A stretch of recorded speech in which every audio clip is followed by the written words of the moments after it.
Talk Shoes. Recorded live. Welcome to Mr. Podcast with Claude and Justin. Today, this is our True Blood podcast number 8. We're talking about True Blood episode 312, Evil is Going On, the season 3 finale. And we'll be talking about season 3 in general. So evil is going on all over the place, apparently, in this episode. Yeah. You know, when I heard that title, I expected more evil. Mm-hmm. You know, I guess we got a little bit of evil. I mean, but it didn't seem like not as much as I had expected. The evil meter was a little bit low, I think. Yeah, especially for a finale. But again, you know, this show's finales are always a little bit kind of blah. Mm-hmm. You know, it just sort of they're just sort of there. Let's wrap up the stories and move on. Yeah, I think the biggest problem for me is they're kind of just another episode and they just continue the storyline and wrap it up, and it's just, I mean, you know, we talked in the last podcast about what we thought would happen with some of the big storylines, and pretty much everything happened like we figured it would. It was just like, well, Eric can't die, so Suki's going to have to save him. Mm-hmm. You know, that's okay, that happened. You know, and it was so like, Bill was the only one who protested her saving him. Of course, as we predicted. Pam sort of said don't, but, you know, after the fact, after they brought him in, but it was just like, no one's going to tell Suki what to do. She's going to do it anyway. Mm-hmm. So, of course. You know. Yeah. And I think you have to assume Eric was counting on that. Yes. Yeah. To a certain degree. I mean, I think he's willing to die, but I think he's like, well, I think she'll save me if push comes to shove. Yeah. Yeah, it wasn't the best finale ever, but it was a decent episode.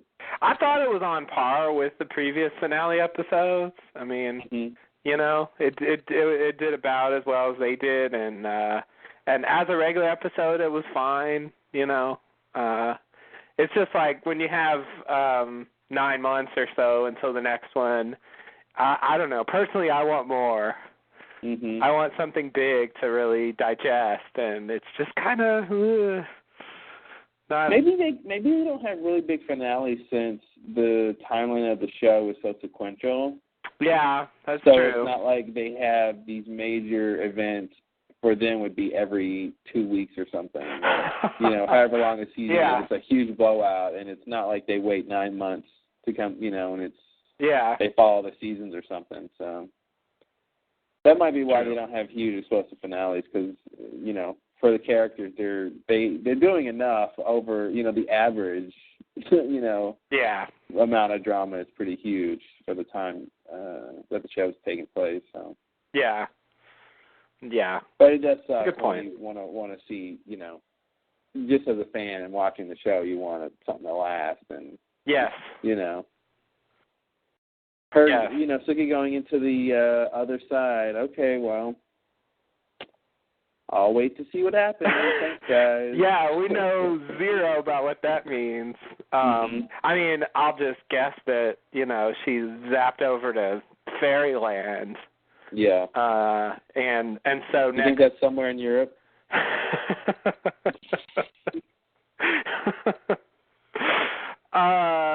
You know, I don't, but I guess it could be. What if Fairyland is the island from Lost? I wish. I'm just gonna say there is a lot of light going on. You're right. A lot of warm light. Light and water. And water light in it, and that's a good point. But yeah, I guess human beings don't have so many descriptions of you know, heaven and creation, right? Mm-hmm. Purity. It's water and it's light. Yep. That's all we can show you. That's all we got. I mean, we can combine them. What else can it be? Put some water and light together. Yeah. Presto. Yeah, there you go.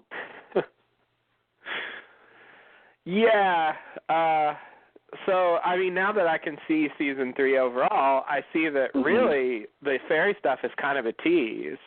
for next Totally. season. Mhm. They didn't really tell us anything. I mean, they told us that she is, and there's this place, and something, but Yeah. I'm guessing next season we'll probably open up with her there and learn, more detail about where they are and who they are and what happened and stuff like that.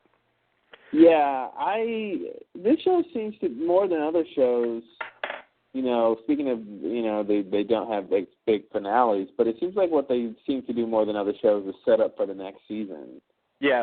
Like all of those storylines they introduced at the end of this season, it's like, well, you guys aren't, Arlene's baby and Jesus being a witch and all this stuff with Lafayette, and it's just like, okay, well, this is all set up for next season. Yeah.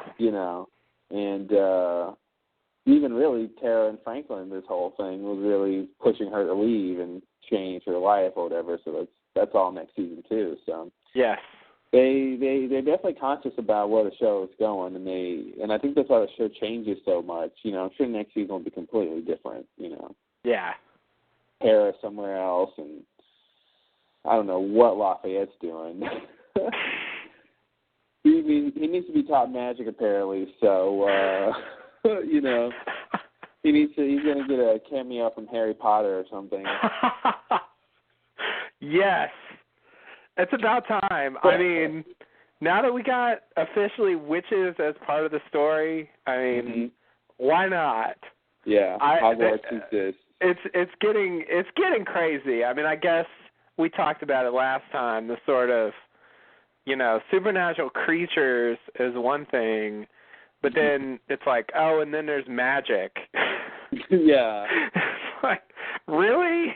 Mm-hmm. Oh dear. We're really a fantasy show now. Well, as Carl Sagan would say, magic is just advanced technology, right?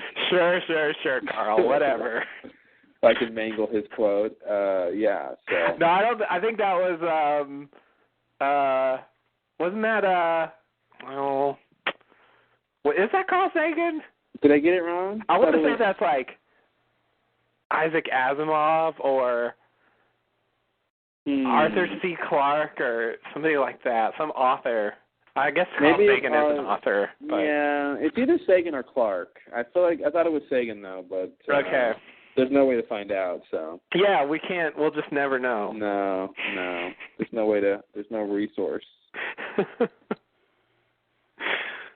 So I remember a ton of people were saying that quote at the end of Lost, or really during, not at the end of Lost, but during season 6 of Lost when they were showing like fairly fantastical things.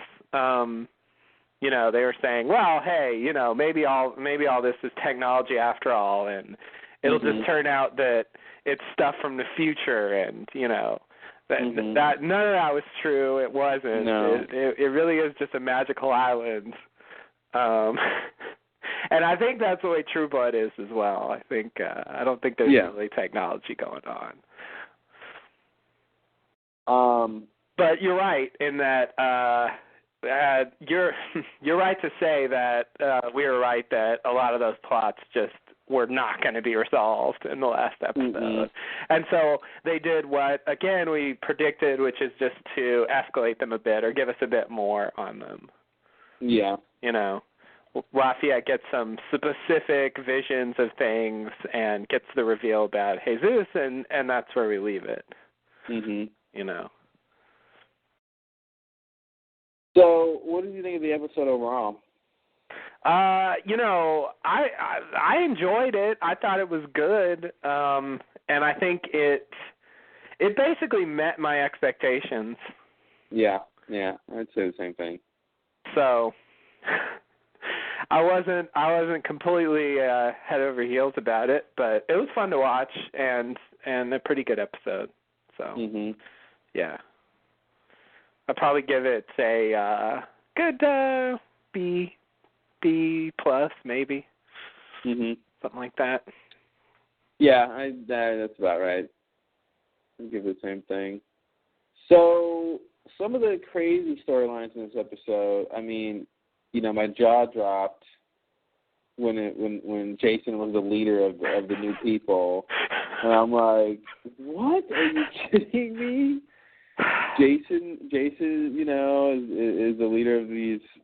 He's got followers now. You know, like that was a little much for me. I couldn't believe what happened with that. Crystal takes off. She really didn't ever want Jason. She just really didn't. She just didn't.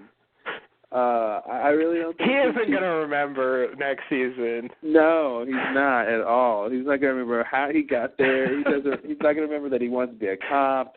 He's not going to remember any of that. He's not going to remember Fellowship of the Sun. I'm telling you, Jason has memento disorder, and he's not going to remember. Yeah. No, that was a big WTF of the episode for me, and I don't mean that in a good way. Yeah. It was just like, really, guys? This is where this was going? Yeah. Now you're going to tell me Jason No, Jason, you need to lead them. You need to help them. And then he's like, okay, tell me how. Like there's like a 3-step process or something, or it's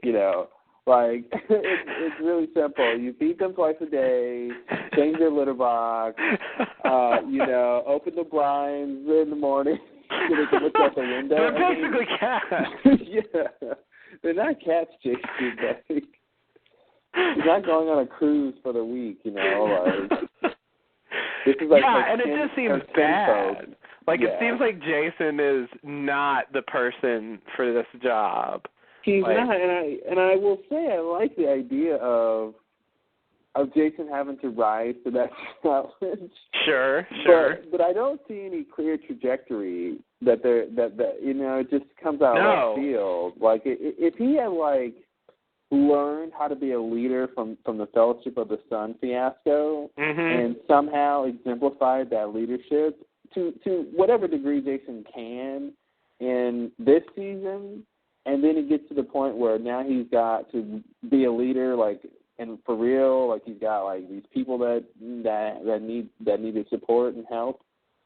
Then I was like, okay, I can see the clear path you guys have, but that chunk is missing of Jason forgetting everything he learned from season 2, and just totally just acting sort of on impulse this whole season. And then he just winds up, I'm going to be the leader of these people now. Right. Yeah, he hasn't been preparing. Because just a while ago, or a week ago, the time for thinking was over. That's when he was facing a maniac. You're never going to let him live that down. I'm not. I'm never. You just can't say that. When you've never started to think, you just can't say the time for thinking is over. And he does that. He has some of the most incredulous lines ever. They give him these Andy's great line when he's trying to convince Andy not to let the raid on the compound go through, and he's like, if you shut down this meth lab, someone else will just open up another one. And Andy's like, you just negate it, rationalize away all need for law enforcement. Yes, yeah. And it's just they give him these crazy lines of just how did you just say that, Mhm. Yeah. I mean, it's I think Jason basically just followed Crystal there. I mean, it's not as though it didn't feel like he had somehow rose to the occasion and was going to now prove himself, worthy of being a leader or being a cop or being something, I guess. It just didn't feel like that. It felt more like, well, Crystal's going here, so I'm going to go there, and then... and then he was dead set on being a cop until he saw Crystal. Yeah, exactly. He just walked away from being a cop as soon as she drove by. Yeah, literally, yeah. He was like, oh, I want to go chase this or that now. Huh, that's a shiny new object. Exactly, yeah, no, he's so fickle, and it's just hard to buy this whole idea. I just don't want to say that,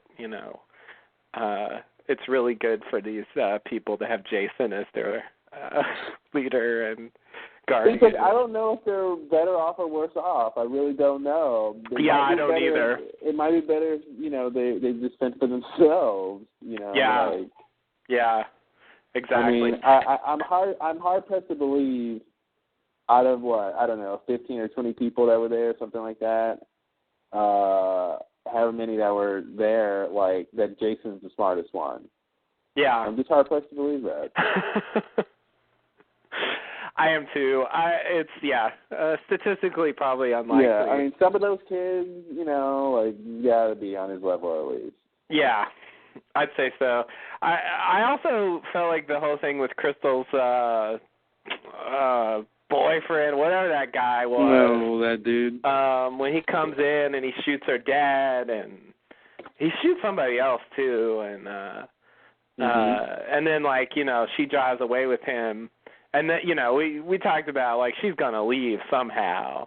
Yeah. And that's the... yeah.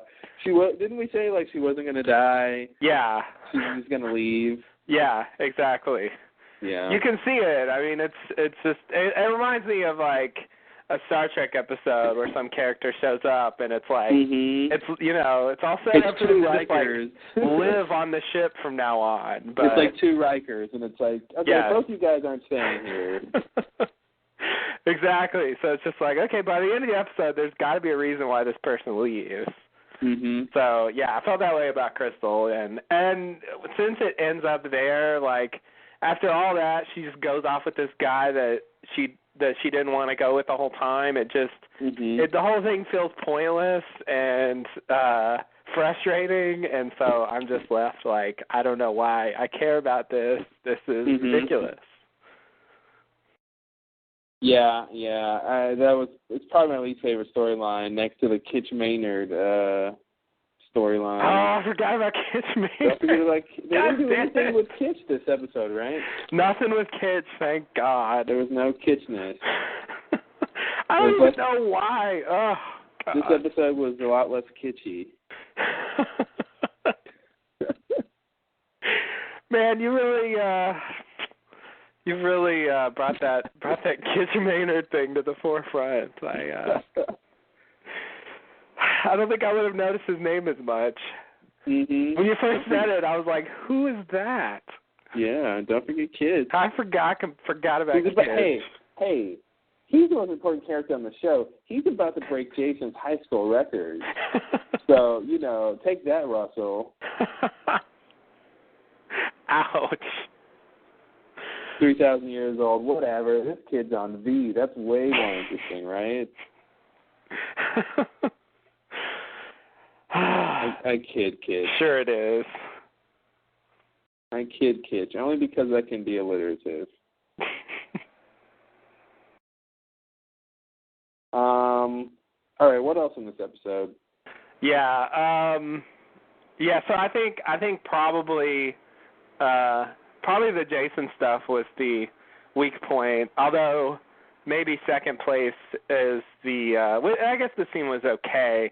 The intervention with Hoyt's mom and oh my God, what's her name and yeah, well, it's okay the first time. The second time, it's okay, I don't need to watch this. Yeah, okay. I didn't watch it a second time, so.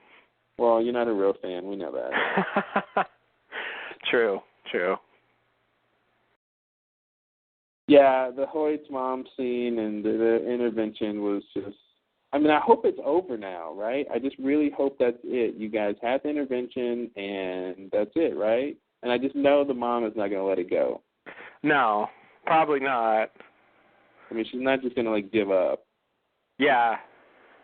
But what are they going to do? I mean, short of, mind control, or I guess the other thing they could do is somehow try to set up some situation that portrays Jessica in a bad light or something. Well, yeah, I mean, they're going to just have to if they can't convince Hoyt to break it off, they're going to have to convince Jessica somehow. So yeah. I think that has to be their next plan of attack. Oh, okay. Okay. I just don't want to see that storyline. I don't either. I don't know why they need to do that. I believe his mom is not into it, but having the ex-girlfriend involved at all is weird. I don't think she should be in the story at all, and I think the mom barely Summer? should. You don't like Summer? She's so bright and airy.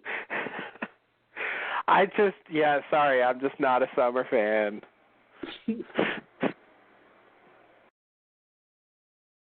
Yeah. I don't like characters named Summer. Mhm. She makes muffins. Oh no, it's biscuits. Biscuits, please. Mhm. They're good, apparently. Good for her. Apparently they're great. Yeah. Well.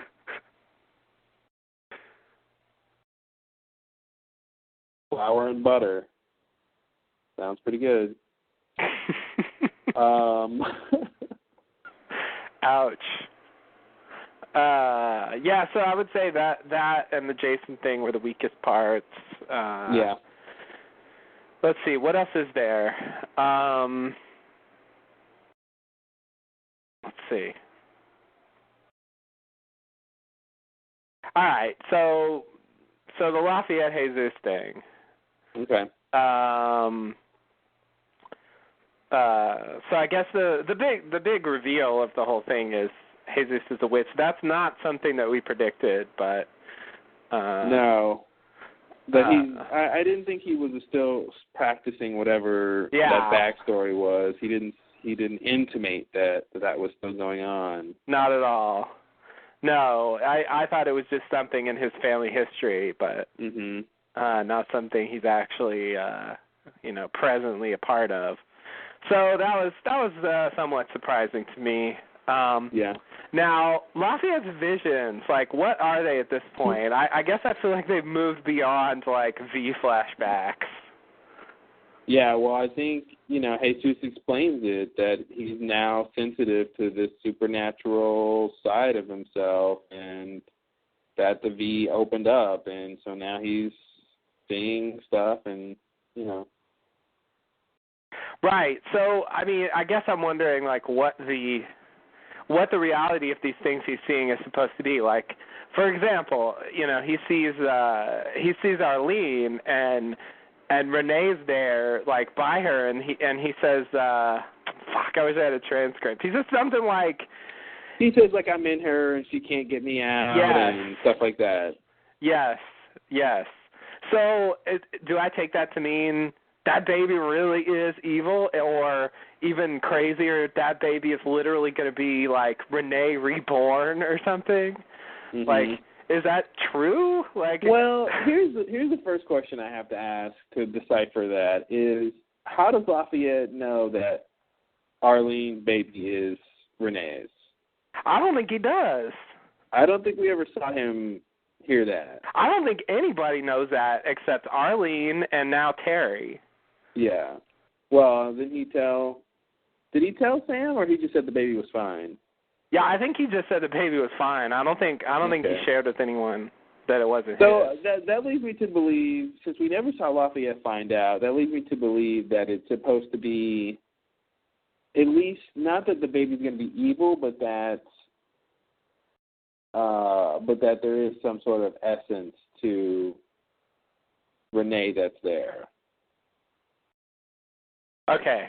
I mean, I would have to believe that whatever he's seeing is reflecting reality. Okay. Otherwise, I don't know what the point is, right? Right. Right. Otherwise, it's just cool to see, and it scares him, and it doesn't. Unless it's really going to reflect reality, then it's sort of no point to show that stuff. Right. So I think you're making a point that he doesn't actually know that anything about Arlene's baby, really. So if he were just hallucinating stuff, he wouldn't necessarily know to make that up. Exactly. So it would be just a random coincidence if he made up the thing that's true. And not only that, just the context of that being an issue with Arlene.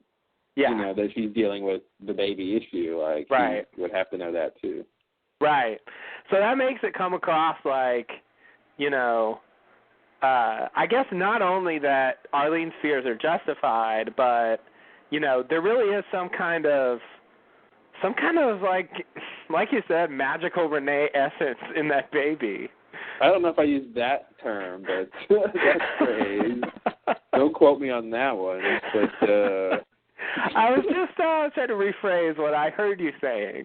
Okay. I don't know if I want credit for that exact string of words, but fair enough. I'll take credit for it. But it is interesting.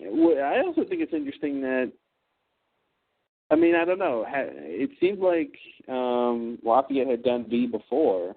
Yes. So this didn't happen. So it seems like it was really connecting with Jesus that put him down this path of magic. And I guess because since he's the witch, he's responsible for that journey they went on down that path. So. Yeah. I think that's the idea. One of the things, speaking of Lafayette, one of the things I want to talk about was the whole mess with, what's the name of the compound? Or the place where Crystal's people are? Oh, it has a name? Yeah, I almost have it. She kept calling it something. But that whole mess really, what's weird to me about that storyline, besides the crap we don't like about Jason and all that stuff, but what's weird is the only reason that, Jason is where he is, I mean, besides following Crystal, is that, the Queen had Eric she made him sell V again, and which means Lafayette had to sell the V, and he gave Lafayette the car, and he made Lafayette go sell V to Crystal's people. And it's the V that got them in trouble with the law enforcement, not the meth that they were already doing, right? Like they were already doing meth, but it's the V that got the federal authorities to come in and really make turn this all upside down. So it's like it created a crisis. If he never had sold the V to them, or and they said no at first, like it's kind of like not their fault, like the dad. Eric basically forced them to buy it. Yeah, totally. And he, the dad's only downfall besides being, oppressive and abusive, is of course the, instituting the incest. Right. But it's their forced marriages and stuff like that. Yeah, forced marriages, keeping their bloodline pure or whatever. So that's whatever. It's weird, but they're supernaturals.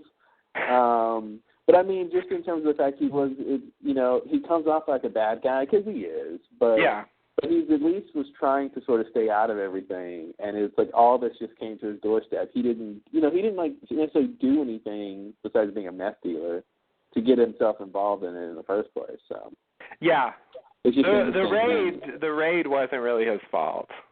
Yeah, the raid was, but the raid and the culmination with how Jason's involved too. Right. So it's just interesting that it's really sort of the Queen's fault.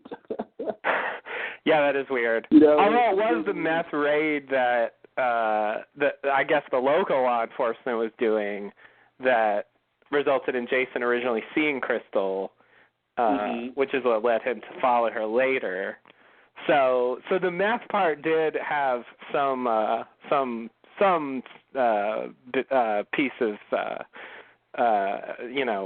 Yeah, I mean the meth got them on the radar and it got Jason's storyline going, but the thing that brought them down was actually the V. Yeah. Yeah, I guess the idea is that that's harder, or a harder drug, and more seriously enforced in terms of selling it. So. Yeah. That's true. That's the kind of thing that it's easy to not think about when you just watch it from episode to episode.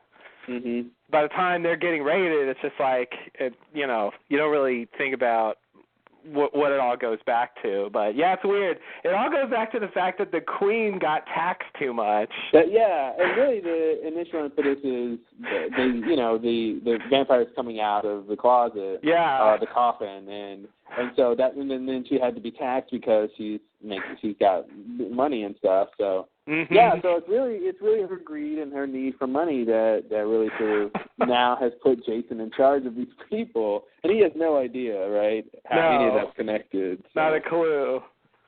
Not a clue. Yeah, that's kind of like a Lost storyline. You know, it is. Some weird, convoluted connections. Yeah, this thing where, like, no one character really knows the whole story. Mm-hmm. Everyone knows, like, a little piece of it, but only the audience can actually put it together. Yeah.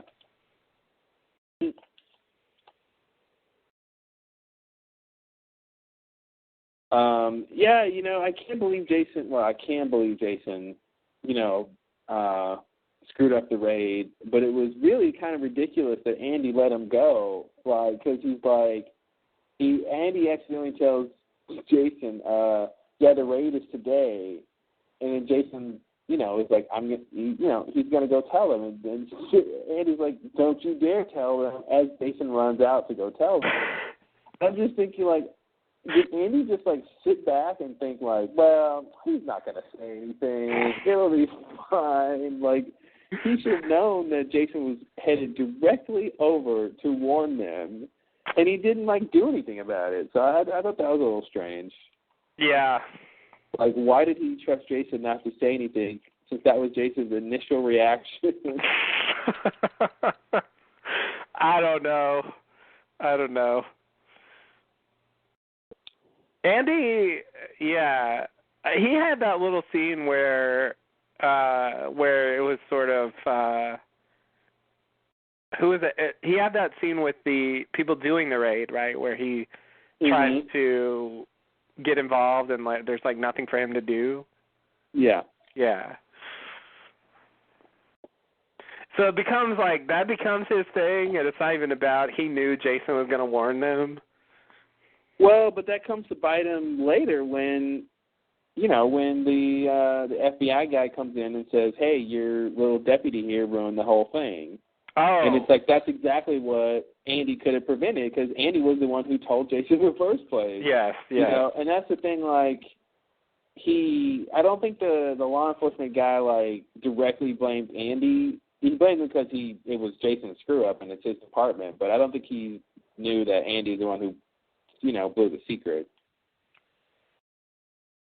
I don't think they made that clear, but nevertheless, it's just like, you know, Andy blamed Jason for blowing it, but it's like, well, dude, you told him and you saw him run out to go warn them. Like, you know, you should have locked him up or something. Yeah. You know, until the raid was over. So I guess he just didn't care that much. Yeah.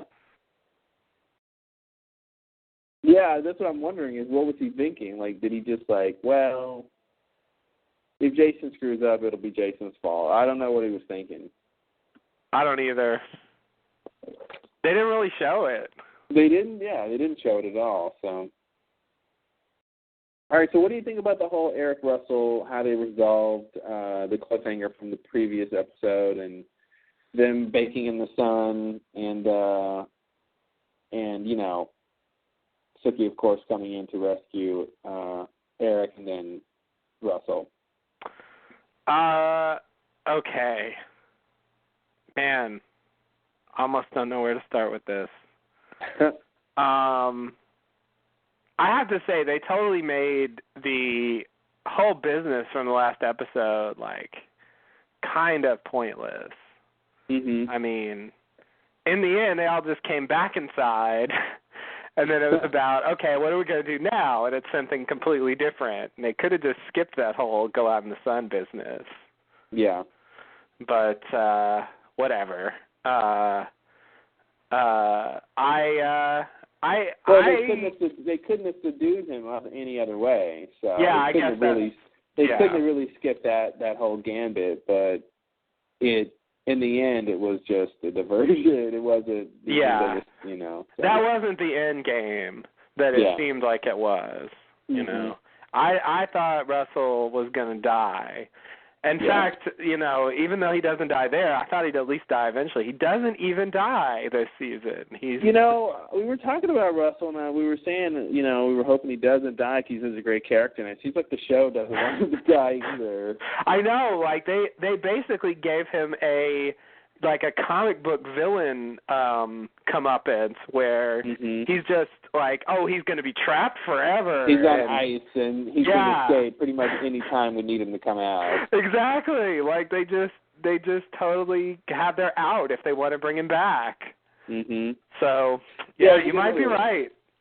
When they did that, I was like, okay, well, you know, we really could see him again. Yeah, totally.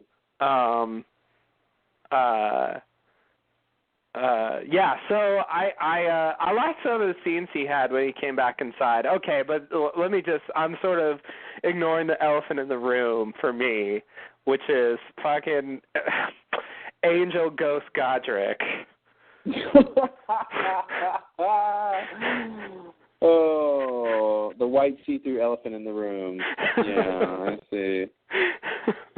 So what did you think of that? Okay, that was the biggest, like, WTF of the episode for me. Okay. I'm sorry. I'm just flabbergasted by seeing an angel ghost vampire. Listen. Only peace follows death for all, okay? That's all I have to say about that one. It's Buddha reincarnate. Come on. Buddha was a vampire, right? Wow. I feel like that's something True Blood could say in season 12. They're getting close to that, right? It is believed that Buddha was a vampire. All right, guys. So I just, as soon as he appeared in the light, I was just like, that's going to be why Eric doesn't die? Oh my God, really? And it just for me raises all sorts of bizarre issues that I really didn't think True Blood was going to make me deal with. Yeah. Well, you know, I liked it. It came out of nowhere, but I thought it was cool, and it does raise questions that I think are very interesting. Like, is that really Godric? Yeah. Is that really Godric talking to him, you know, Obi-Wan Kenobi style from the afterlife, and actually talking to him? I hope it is, because I think that's interesting. You know, Godric was cool, even though he had some really bad storylines. He was cool, and he showed up in Nazi Germany, and then now he's just around. I think that's cool somehow. How he's still coming back, and now he's in ghost form. And really, what that means is Godric can just appear anytime he wants if they call for it now. So if Eric is in a situation, Godric can potentially just appear. So he's now an indefinite character in that sense.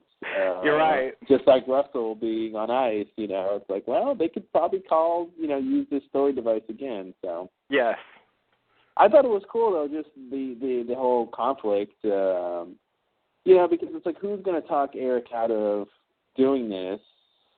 Who would he listen to? And Godric is the only one, and he really doesn't even listen to him. I thought that was probably the smartest move. That it wasn't like Angel Godric shows up and then Eric caves in and decides, yeah, you're right, I should be merciful after 1,000 years of wanting vengeance. So I like how they played it. You know, it could have been hokier. You know, so I thought they played it pretty well, and you know, it's Godric. What are you gonna do? Yeah. I'm not as happy with it. I think I agree with your points, but somehow it bothers me. I guess first I'll just talk about, you know, the question of is that really Godric or not? I think it's supposed to be. Mm-hmm. It sounds like him in terms of the kind of thing he would say. Yeah. You know, that's the way he was when he was alive, and now he's this, you know, ghost spirit angel thing, so he's even more at peace than he already was. Yeah. You know. So, and forgiving, and everyone deserves a chance and stuff like that. So to me, I want to say that really is Godric. If it's not Godric, then I'm really confused about who that's supposed to be. Well, if it's not him, then I think he's just hallucinating. He's just having an internal monologue that's playing out visually. Okay. Okay, sure. But I guess, so that's supposed to be his conscience or something represented as Godric? Yeah, okay. That's the less interesting answer to me.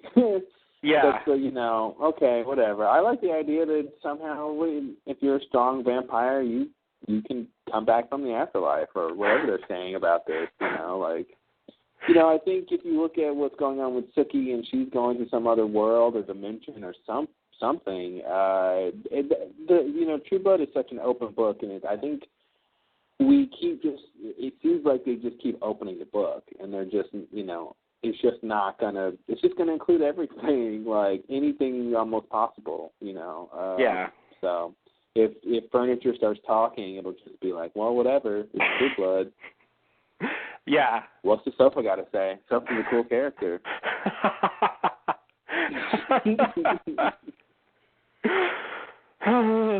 That sassy chair.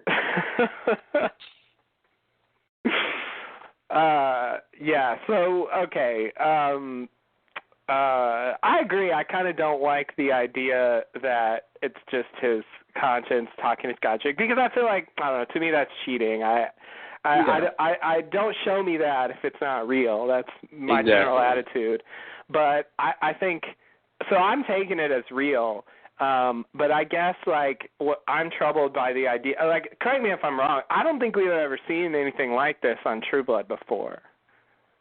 Right? I mean, have we ever seen, a dead spirit, talk to someone and tell them to do something? No, but we have seen a Maenad.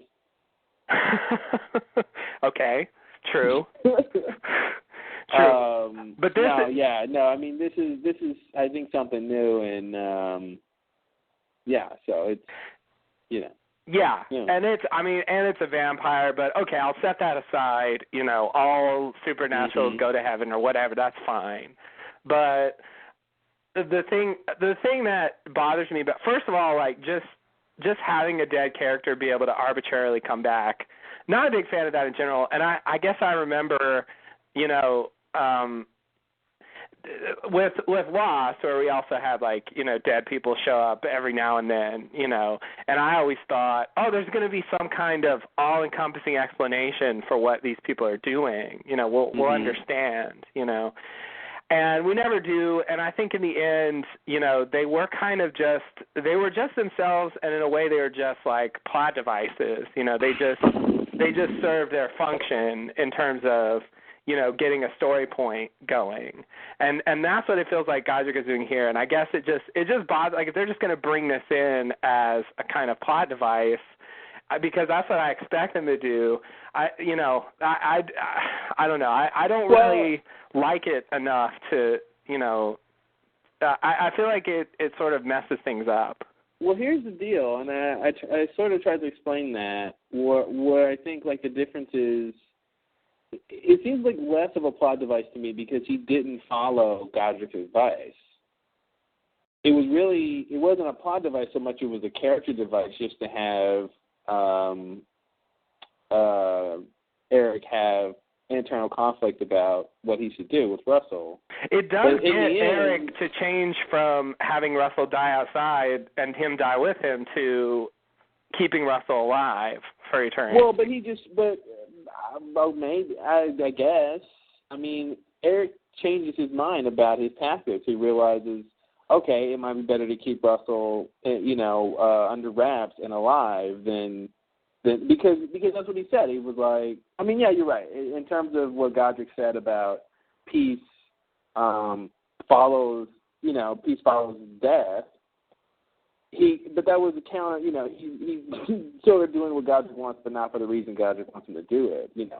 Godric wants him to keep, to not kill this guy out of peace and whatever. And he's not killing this guy because he doesn't want him to find peace. He doesn't want there to be any chance that Russell isn't going to just suffer eternally. So that's why he decides, okay, I'll make sure he's conscious and under wraps and can suffer for at least 100 years. So that's what I'm saying is what I like about the Godric Angel thing is he doesn't just show up and tell Eric something to do, and Eric just does it straight away, and it's just like, well, that was the reason he was there for him to do it, you know. Yeah, it had more finesse, so I think that's why I like it. It wasn't just sort of a cut and dry plot device. I agree. Because even in the end, you know, Godric goes away sad because he still tries to get him not to do this. Right. Yeah, he shows up again and tries to say that's even worse than what he was doing that he didn't want him to do. Mm-hmm. I like that he doesn't obey him, but I guess it still feels like a plot device. And it's a plot device in the sense that if what they ultimately want to do, which is what they did, assuming they always do what's optimal, is get Russell to not die, then it's a plot device in that sense because it makes him not want to kill Russell because killing him might send him to peace. So it's a plot device in that sense in terms of where they end up with Russell. Yeah. Right. But what are you gonna do? That's what characters are for. All characters are plot devices, right? I guess to me, if you're going to introduce the afterlife, I want it to be more than a plot device. Mhm. You know. Well, I mean, but how do you not introduce something and it not be a plot device when you first introduce it?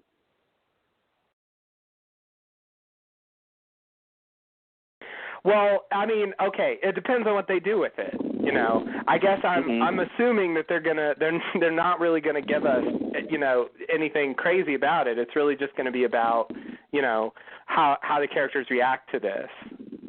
Mm-hmm. You know, which is fine, but it's just, I don't know. To me, like anytime you bring in some like spirit showing up to someone and telling them to do stuff, I mean, whether they do it or they don't do it, it's about how to, you know, what that person says and how the person seeing them reacts to it.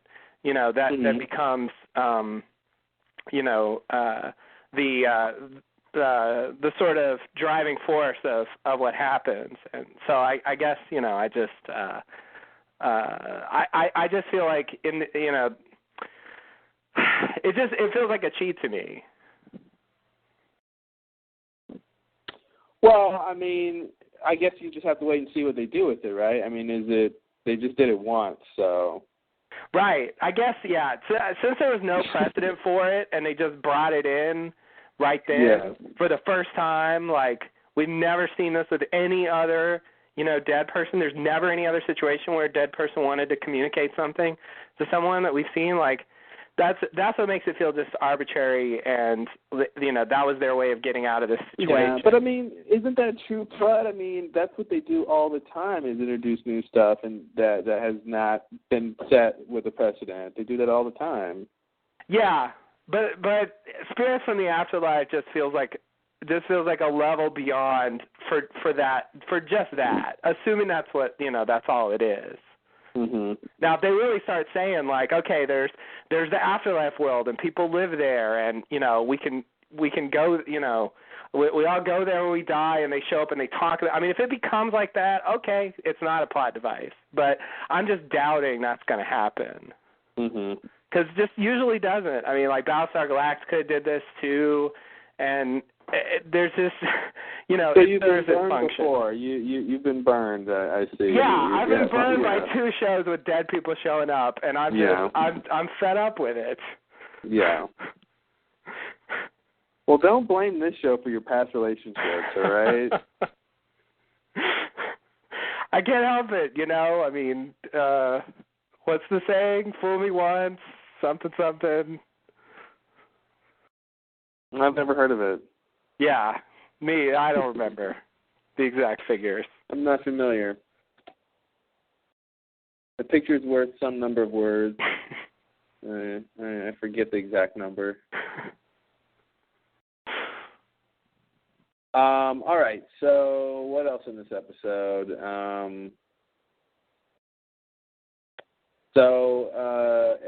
Bill is going to kill every vampire that's ever tasted Sookie or knows what she is. Oh, yes. Okay. That was WTF moment number 2 for me, although it's believable, and I see how they get there, and it makes sense, but I didn't expect it. I got to say, the last couple episodes and sort of this season in general, and of course this episode, they cast a lot of doubt on Bill about his true intentions. Yes. And I think I'm pretty much confused either way. I really thought he did love her, and that's really what it was about. And they keep putting doubt in that whole setup of the story. And I'm just like, well, Bill, maybe you are just the best con man ever. I mean, he might be. He might just be the best. He is from the South. We know those Southern con men. They grow them there, right? Uh-oh. Don't they grow them? So it's just like I'm wondering if he is at the end of the day. I don't know, because the show started out to seem to be the center of the show was Sookie and Bill's relationship, and it's veered way off of that. And it seems like how much in the long run could they get out of them being a couple anyway? And so I don't know. I don't know if the books do, and I don't really care necessarily, but it just seems like I'm wondering if they're just going to really, dissolve that relationship and just be like, well, yeah, Bill just was after her for her blood, and that was it. And he might have fallen in love with her, but it was really always about, what she is, and he's just a vampire, and that's the vampire's nature. He's no different. Now that we're past the core of the show being about the relationship, I wonder if they'll just say that.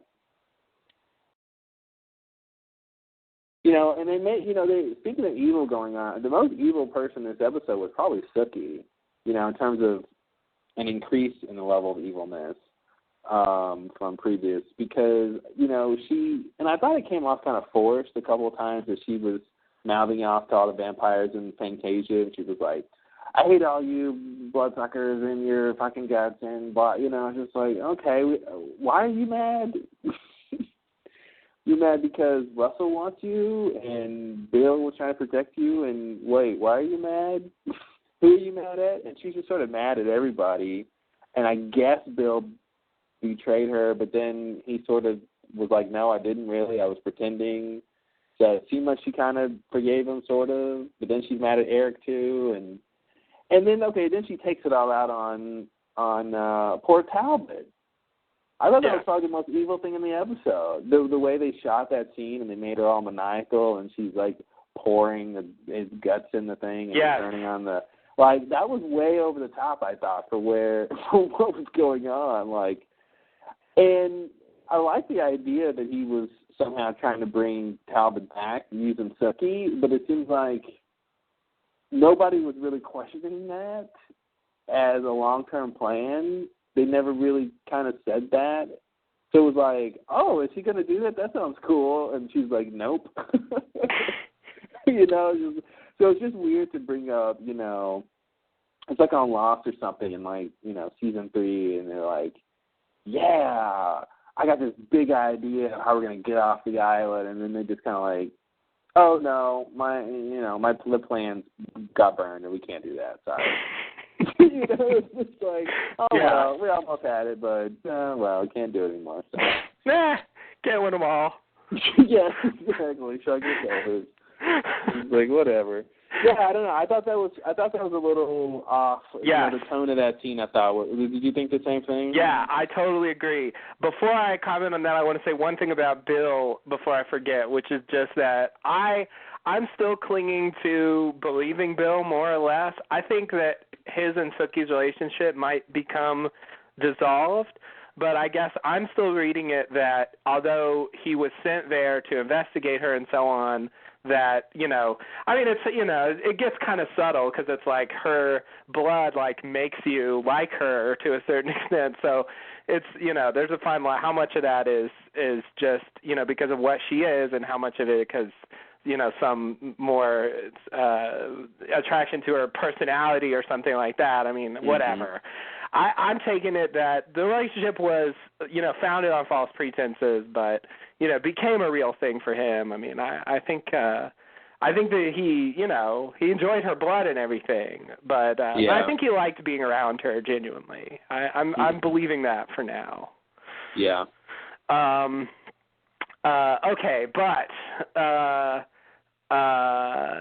yes, this scene confused me. This was WTF scene number 3 for me, because when I saw this, I didn't know what they wanted the audience to do, because, like, Sookie just laughed maniacally in his face about flushing Talbot's remains down the drain and turning on the thing.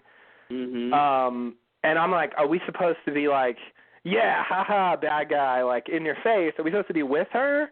Because I guess I just found it horrifying. Like, it made her seem... it was unnecessary. It made her seem horrible, basically because, you know, Russell's feelings for Talbot are kind of the most sympathetic thing about him. And she's, like, stepping on that and rubbing it in his face. And as bad as he is, it feels like, you know, too far. It felt like he didn't deserve it coming from her. Yeah. When it was just, he was already subdued, like, Talbot is dead, like... Yeah. You know, I have a slightly hard time sympathizing with Sookie to a degree with her hatred of Russell. I mean, I know he wants to kill her and drink her blood. But in terms of what he has actually done to her, it hasn't been that bad. I'm okay with her hating him. I just... Well, but my point is, I feel like what she does to him, destroying Talbot, isn't in keeping with what he's done to her. Yeah. Physically. Like, I don't think he's done anything. He's held her captive a couple times. He's scared her. But that's it. I mean, besides the threat of wanting to kill her, that's the worst thing about him, of course, is the threat of wanting to kill her. But he hasn't tortured her. He hasn't killed anyone she loves. You know, so it just came out weird to me when she's like, I finally got you in my claws. I have the upper hand. I'm going to kick you when you're down. And it's just like, really? Like, what did he do to you besides obviously wanting to kill you? But, like, what did he actually do to make you want to, you know... yeah, you get my point. Like, she made it personal. That's the thing. Yeah, she made it personal. Whereas I think for him, it was more, you know, it was more business. You know, I mean, he wanted her because of her blood, but it wasn't really about her personally. He didn't just want to, like, wound her on a personal level. Yeah. You know, he didn't just have a hatred for her or whatever, that he, you know, wanted to hurt her in any way possible. So I guess, it just feels asymmetric. Like, she's getting him back on a level that he never wanted to hurt her on. Yeah, he never, and it's like, why did you have to take it there? Yeah, and it just makes her look evil.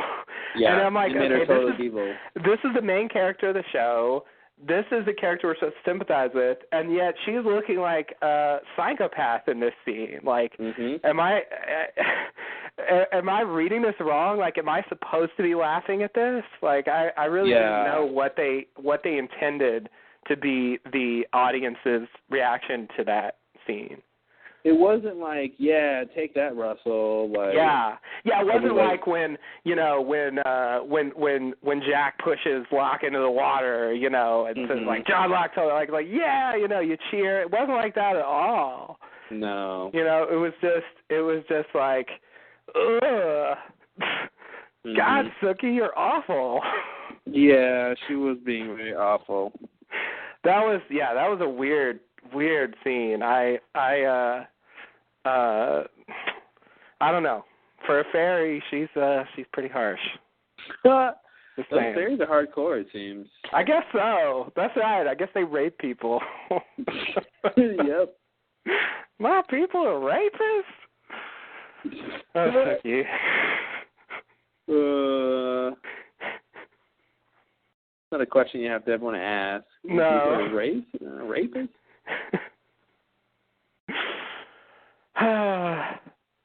So, but I did enjoy Russell's scenes when he went back inside with like ridiculous burn makeup on. Man, that was some great makeup. Yeah. I couldn't believe it that they just he just acted. To act under all that crap, Yeah. Just wow, that's awesome. Yeah, I really could not recognize the actor underneath that. Like, I could only really tell it was him because of the voice. Mhm.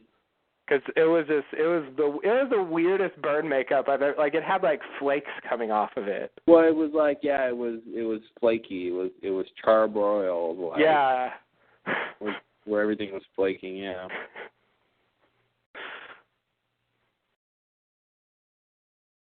Yeah, so I guess going back to the Bill thing, like I'm seeing a transition in the show to Sookie and Bill not together, Bill going rogue and killing all the people who know about Sookie. Mhm. Like, it seems like that's, where they're going with that next season. Well, he's not going to kill Eric and Pam. I mean, he might get Pam killed or something, but Yeah. Eric's Well, not I don't think he dying is going to kill them, but trying to. Yeah. Because when he turned on Eric, I was surprised. Yeah. I really did that's not what see makes that me coming. really question Bill's loyalty, because I'm just like, wow, I don't know. How can you trust him when even if he has the right intentions, you still can't seem to trust him? Because it's like, yeah, you wouldn't think he'd turn on Eric. Well, but he's only doing it to protect Sookie, so it's like, right. Well, is that good? Right. See, I don't think he needed to do that. I don't think Eric was going to pose a threat. Well, and that's the question, right? You either take Bill at his word or you don't. When he says other vampires aren't like me, they can't control themselves, even if they thought to. And of course, Eric does control himself, but can he forever? Would he forever? So if Bill's right about that, then he feels justified in protecting her. But at the same time, it does make it seem like he just wants Sookie for himself. So it's a cool little back and forth. Ross and Rachel, will they? Is he? Isn't he? Yeah. I think. I think he does want Sookie for himself, but I guess for the moment I'm taking it, not just the blood. Mhm. The blood as icing. Yeah. But I agree. I mean, I think Bill has sort of become a character that you have to not doubt a bit more. I mean, I feel like you're right. They've been setting that up kind of all season, Even that's been the story even from the beginning when Bill was at Russell's house and Tara shows up and he just doesn't help her, but of course he's there to protect Sookie. So it's that same thing where he does something untrustworthy, but he's ostensibly doing it to protect Sookie. So then you're just left still kind of doubting exactly what his motives are. Yeah.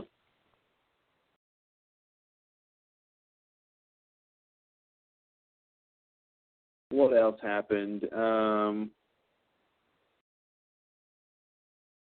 and I guess him sort of attacking Sookie in the truck. Who attacked Sookie in the truck? Bill, earlier in the season. Oh, yeah. Okay. And I guess the idea is that he couldn't control himself, and that did make me think like something like that was going to happen with Eric in this episode. Well, they totally called that out. Yeah. They're like, watch him. He won't be able to control himself, and that's exactly what happened. So they made it. Yeah. I was thinking if Eric jumps on her, like no one's going to be able to get him off. Mhm. So but he'd be weak. He wouldn't be full power. That's true. Maybe that's the key. Yeah.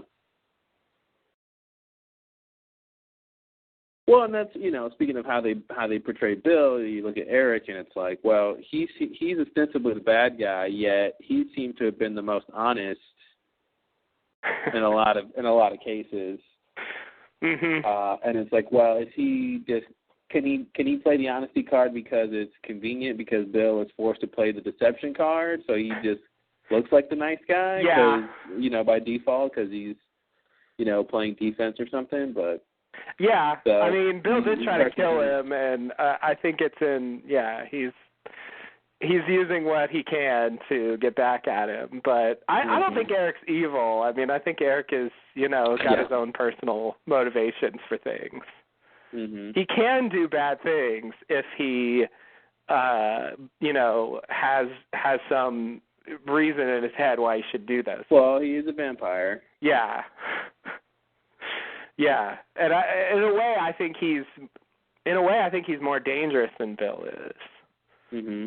And I'm inclined to trust him a little bit less, but I don't know. Maybe that'll change. Interesting. But I don't think he's a bad guy. I just think he's, I just think it's ambiguous what he's about. I feel like what's interesting is Bill will lie to you to protect you. Eric will tell you the truth, but it might not be what you want to hear. Yeah. So I like the dynamic. Like I said, he's sort of the bad guy, but he's sort of more honest. And then Bill is like the good guy, but he's got to be more, secretive. Right. Because of, how they set him up. Yeah. So the whole thing with the Queen and Bill, their little fight to the death. Mm-hmm. Let me guess who's going to win that one.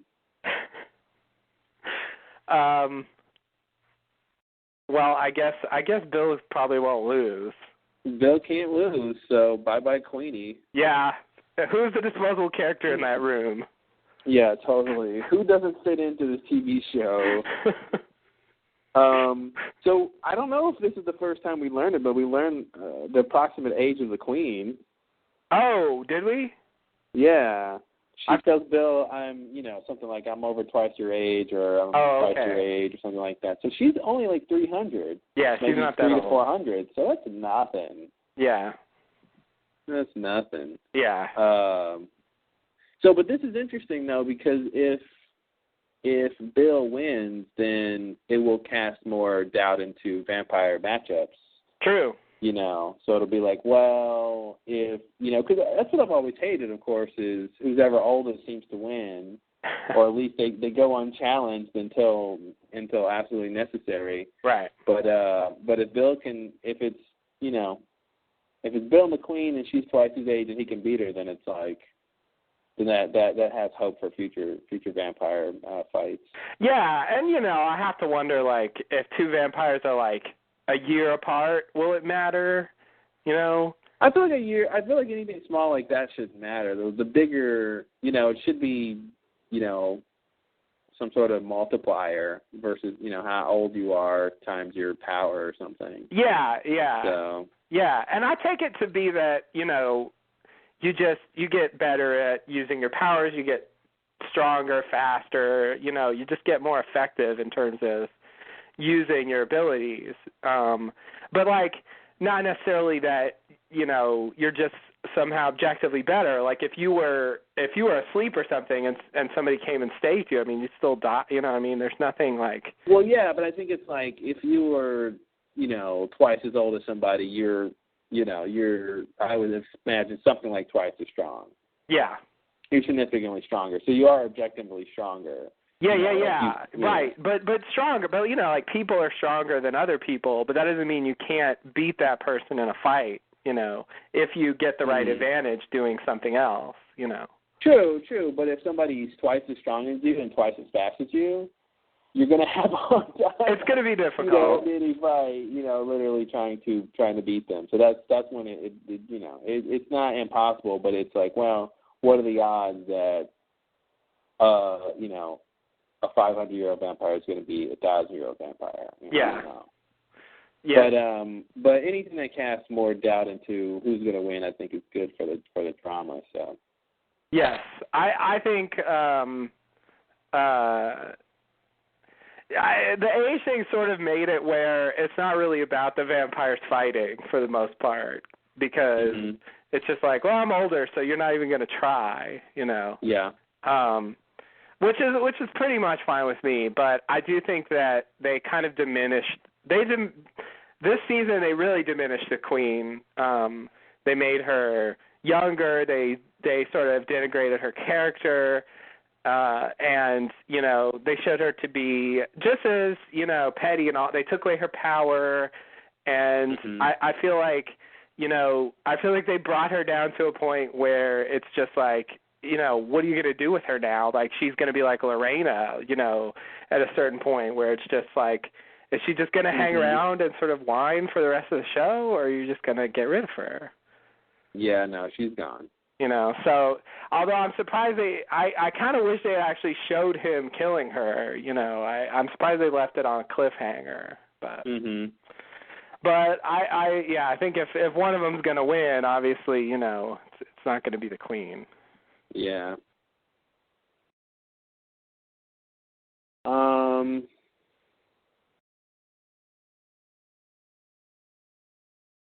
They really are trying to play up this whole revoking of invitation to the in your house. Yes. Like, they're really doing a lot of effects with that whole thing now. Yeah. Like, they didn't really do that ever before, and now it's like and all the characters know it now. You say it, and now it makes the vampires fly out of the house. Yeah. You know, the angrier you are when you say it, the more strongly they have to fly out. It just seems like it's some cool effect they started wanting to do, because they're doing it all the time. Yeah. Yeah. Yeah. Yeah, and that's, I mean, at this point, you know, in the old days of True Blood, I'd complain about it, but at this point, I'll just go with it. There's some outside force that you invoke by saying someone isn't allowed in your house, and it pushes them out. And it's so fickle, because before Sookie goes home, she's like, I revoke all invitations to every vampire here, so don't even think about following me, which is a ridiculous statement, because they can still follow you. Right. They can kill you up until the point you get into your house, so that's weird. But I'm like, okay, you tell them not to go, and then Bill shows up and she lets him in. So it's just like, whatever force is out there that's responsible for keeping track of which vampires are allowed in which houses, you know, keep after checking yes and no, yes and no. Bill can go to Sookie's house. No. Yes. No. Yes. Yes. No. It's just like, it's such an arbitrary little random thing. The way they do it, you know, the way they've been using it, it's just like, no. Now I want you out. You have to get out. Right. And it's about actually speaking the words. You know. Yeah, you can't just think it. You know, I guess if you're tied up and bound and gagged, and you want the vampire who did it to leave, like, you couldn't make him leave. So. Yeah. You know, and if your lease, if you haven't paid your lease that month, you know, it might not work if you spoke the words, or if you can't find the deed to your house. You know, it might not. They might not approve your revoking of the invitation. So. I really like your idea of this, like, this big, like, accountant who just has to keep track of who's invited where. And... Yeah, exactly. He uses Excel. I'm sure there's some Excel going on with updating and keeping track. Spreadsheet, yes. Yeah. Yes, and they have to check off, like, if they're legally entitled to invite or not invite at that residence. And exactly. Okay, now who's petitioning to invite? Let me see here. All right. Sookie Stackhouse. And let me see who owns this particular residence here. Yeah, I don't know. It's dramatic. You know, what are you gonna do? Yeah, I mean, it's kind of the equivalent of slamming the door in someone's face. You know, after a fight, but they can, like, just yell at them and they get the door slammed in their face automatically. Yeah. So the next little storyline is Tara leaving. I guess she's going to go become a new person. She got a little haircut. Now she's off. Yes. I I like the whole thing about her going to more lots but not actually going in. She just like drives by and leaves and doesn't, I guess doesn't say goodbye to Lafayette or Sam or. Those are probably. I guess I missed all that. What? So she's leaving? Well, okay. So here's what happened. She had her whole talk with Sam. Sam tells her he's a shapeshifter. Yeah, I remember that. After they, make the pancakes with the bacon grease. Because it's all about the bacon grease, as Sam says. And then she goes home and cuts her hair, and then sort of has dinner with Sookie or something. They have a little talk, and she kind of tells Sookie bye and gives her like one last hug, and says she's going to Merlotte's to hang with Sam. And then we see her go to Merlotte's, and she doesn't get out the car. She just keeps driving. So. Okay. I think she took off. I think she took his advice and she's gonna become a new person and all that. So. Okay. So I think she'll be somewhere else next season for I guess some of it. Yeah. Yeah. Yeah. Presumably that doesn't mean she's like off the show now. I don't think she'll be off the show. She'll probably go to Dallas. She's not going far. Okay. They'll catch up with her somewhere and. I don't know. Maybe she'll run into that other telepath guy again. Oh, God, that guy. They'll bring him back. I want to know if is he a fairy or not. Yeah. Me too. Even though I keep forgetting about him. Unanswered questions. Yep. They're stacking up. Yep. What else? Any other big things? Let's see. Sam shooting his brother? So what do you think? You think he shot Tommy? No. I think he did. Every time they show a shot like that and they don't show the other end, I just suspect that maybe he did shoot him, but I don't think he's going to kill him. No, that's the next question. Did he kill him? Yeah, that's really what I'm getting at. Like, obviously he shot him. Yeah. I don't think he missed him. I think he probably shot him in the arm. That's why you shoot someone when you just mad at him. And because he heals fast, right? Yeah. And so I think he probably shot him, but I don't think Tommy's dead. I don't think they're done with Tommy. I don't think, it seems like they didn't get anything out of his character. Sam didn't get anything out of rescuing Tommy. Right. No, he didn't. Maybe Tommy sent him down this dark spiral he's been on to some degree, but I don't think they're done with Tommy. Yeah, me either.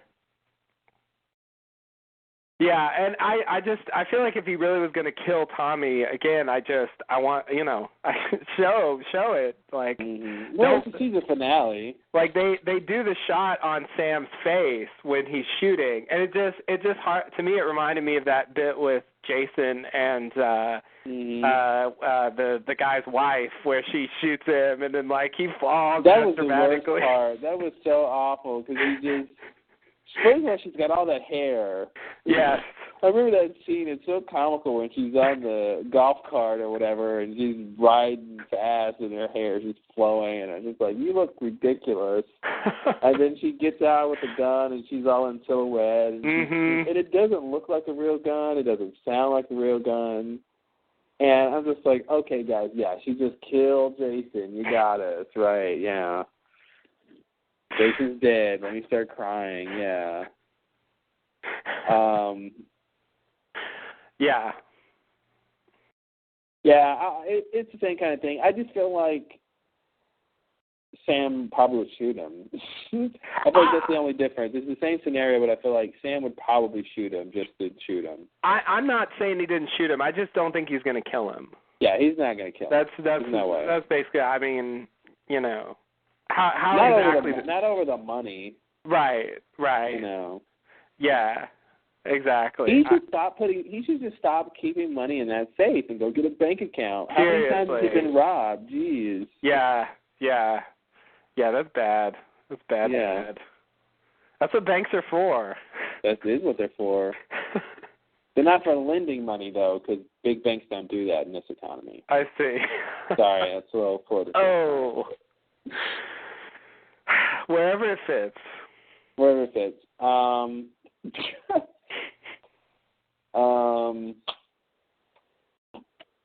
What else? I think that's pretty much the main storylines.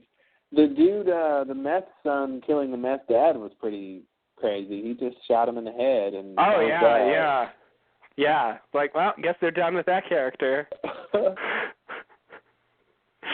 And I think they're done with that whole story. I mean, I feel like we won't even see Crystal again. We're not seeing Crystal. She's just going to go off and live happily ever after? Yeah, I don't know. With the guy that shot her dad? Yeah, I don't know. That was just a bitter ending to me. A bitter ending to a pointless story. Totally. It was shocking when he did that, but afterwards I was just like, why did I watch this? Why? I don't get it. Alcide has a cameo. Like, I feel like they could have just cut the Crystal plot from season 3. They could have. And it would have been fine. Yeah. You know? Now that I know what they did with it. Alcide has a cameo? I don't remember. Alcide has a cameo. Wow, it is a cameo then if you don't remember. He shows up to, Eric calls him and tells him he needs his truck basically, and he comes. Basically all he does is he shows up, he has a little scene with Sookie, and then he, I guess, transports Russell's body to the cemetery, the building site or whatever they bury him. Okay, and it was literally just a cameo. He just shows up and he's just like, hey, Eric needs my truck. He's going to pay for my dad's gambling debts. Yeah. It was like, all right. Whatever, Alcide. Yeah, exactly. And what else was I going to mention? Yeah, I have to say, for the season of the werewolves, they really didn't make much of a presence in, no. Especially in the second half of the season. Yeah, well, I think the smart decision that they made was also the detriment to the werewolves because they just made them shape-shifting into wolves. So yeah, that's not that interesting, and it doesn't make them a formidable opponent to most other supernaturals or many other supernaturals. So they just weren't that great in general. So, but it made it more realistic. So I think that works in the long run. Yeah. It works. It's just I remember at the beginning of the season I thought it was going to be all about werewolves. Not just about werewolves anymore. And I was just wrong. Like, it was so not about werewolves. Well, next season will be all about fairies, right? Yeah. And I wonder, like, now that Russell, I think you said this on the last podcast, like, now that Russell is, entombed, I wonder what his, like, secret society is going to do. Like, they don't have their leader. They don't have that his blood. Like, yeah. Like, are they just going to... This pack of werewolves has been following him for centuries. Yeah. And he's just gone now. And no one has tracked him down. No one has showed up at Sanctasia. No one... I guess Cooter's gone. I don't know who leads the pack when Cooter's not there or whatever, but it just seems like that place is rudderless.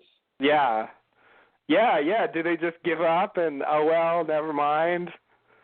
Go back to the old ways? They're going to have, I don't know, I guess they'll just get their V on the black market and... Yeah. But it won't be Russell's V.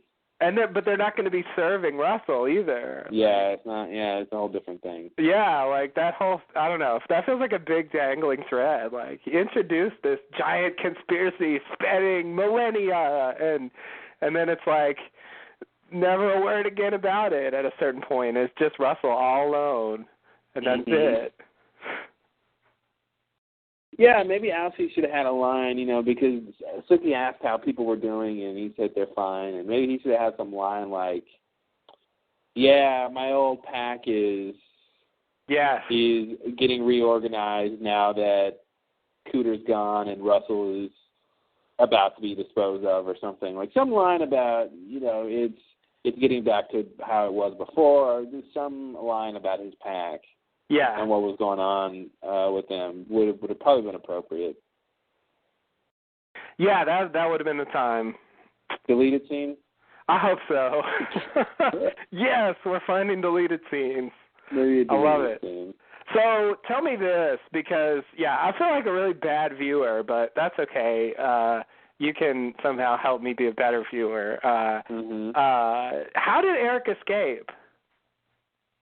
He just got out of it. He's got, why can't Russell do that? Russell's stronger than he is. Well, Russell's way weaker, though. Russell basically was dying in the sun for X amount of time, and and he has not. Basically, the reason that they said Russell would, he would only be he would get out of his tomb in 100 years is because that's how long it would take him to regenerate and be strong enough to. This is my assumption, of course. Be strong enough to break the silver chains that's binding him. So, Eric was already 95%, 99% of his strength. He just had silver on him and was in very loose cement. So it really wasn't, Bill had called victory way too early, and he probably should have known that, because that silver, they make it seem like the vampires can't sort of move against it. Even though the silver isn't heavy, they can't sort of, put opposing force against the weight of the silver. So if it's on top of them, it sort of keeps them down because they can't sort of overpower. But then sometimes they can, of course, because they do. So right. But yeah, that's the thing. If Eric hadn't, regenerated from Sookie, I guess he was probably more like 90%, maybe, I don't know, 80, because he was pretty hurt in the sun. Yeah. But Sookie healed him quite a bit, so. Yeah, I think that's just how he escaped, because, he just was strong enough to get out of it. Okay. Because when he showed up, I was like, WTF, that burying method just doesn't work at all.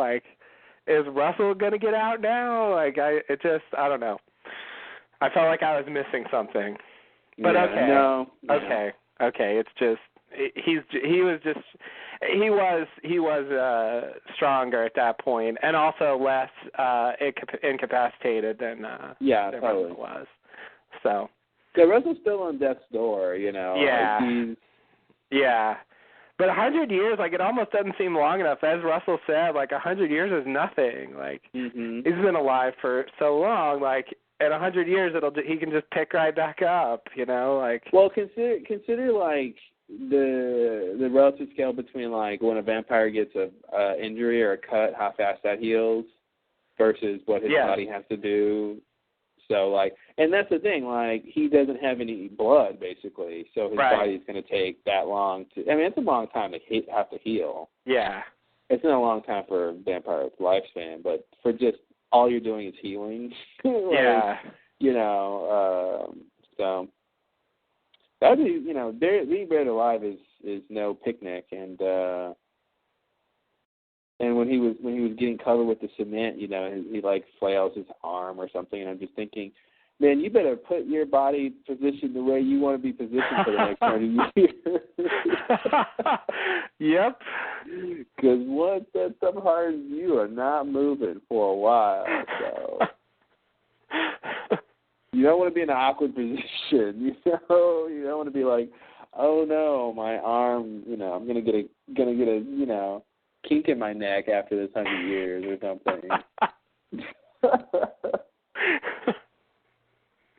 I wasn't really thinking about comfort, but I guess you would have to. If I'm being buried alive, that's on my comfort is way on my mind. Make that a consideration, yeah. Yeah, I just let me make sure that I can scratch maybe. I don't know, scratch one part. I was thinking I would probably try to lay almost in traditional vampire I should say maybe coffin pose with just your hands together on your stomach or whatever. Mm-hmm. I'd probably want my hands together so I could wiggle them over the centuries and kind of break away at the cement and gain a little leverage there somehow. Yeah. As you can see, I was thinking about it. I see. Yeah. Yeah. Planning just in case, I guess. Just in case some people want to bury me because they think I'm a vampire. So, man, will they be in for a surprise when I'm not? That's right. They're the ones who are I was going to say, I'm glad it's their surprise. It's their surprise. It'll be egg all over their face when I'm dead because I'm not a vampire. I'm glad that's a victory for you. It is. It really will be. Because peace is there for all of us after death. Apparently so. Yeah. It started making me wonder about, like, the ending of True Blood. And like, yeah, right? Like, you know, how can they bring this to some kind of conclusion?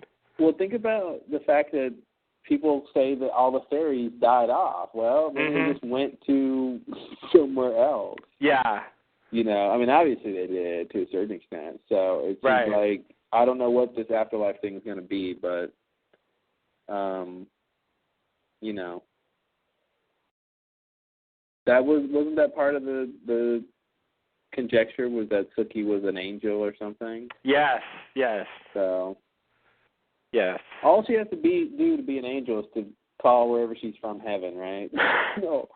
I mean, or, you know, pretty much. You know, maybe not even that much, so. Yeah.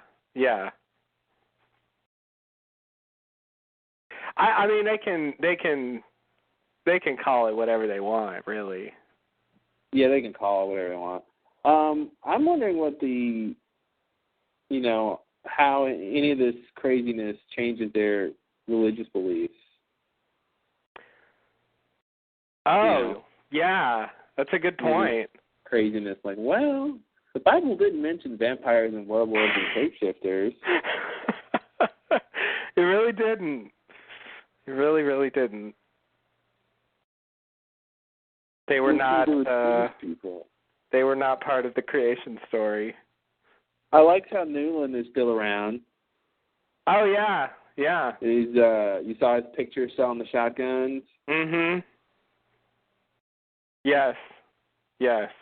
It's funny, that scene where Hoyt's mom goes to get the shotgun. The rack, she goes to pick up a shotgun off this rack, and there's a sign on the rack that explicitly says, like, if you want to see a shotgun, please ask first, or something like that. And it's just really funny when she just goes and grabs it and takes off. I'm just like, there's a sign. And it was weird because I'm thinking, why did the production designer put a sign there that says to do exactly the opposite of what she does?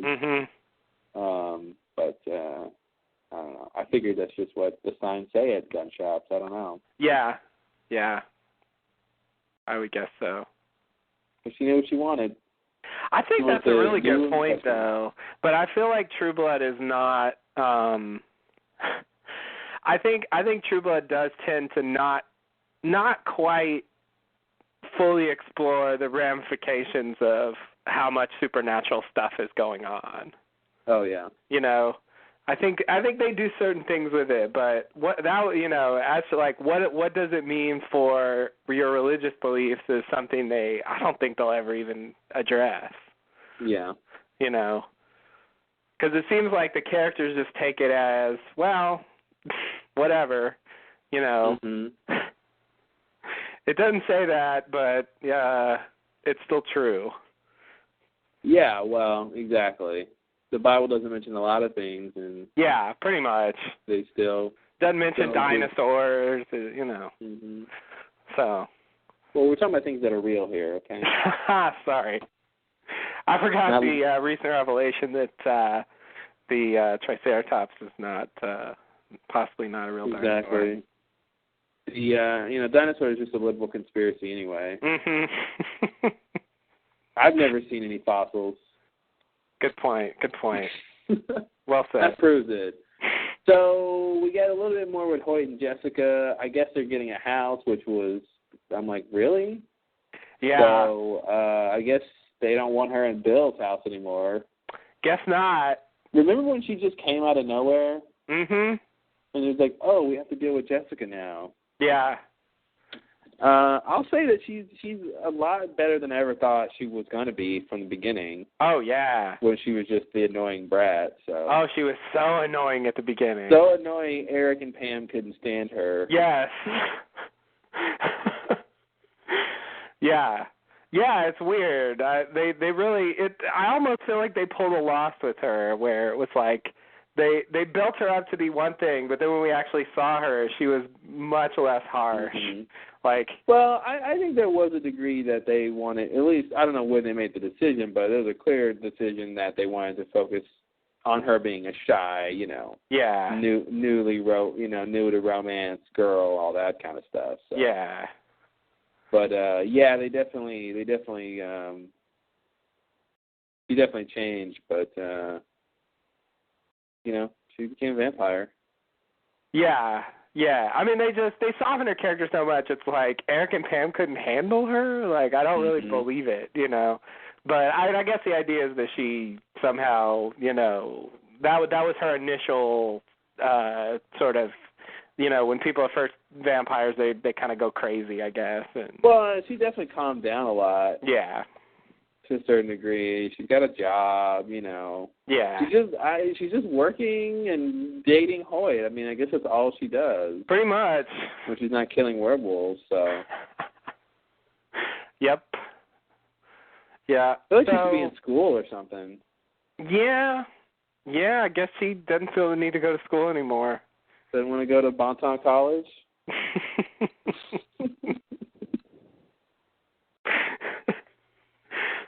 They have a great program. I hope there's a Bonton College.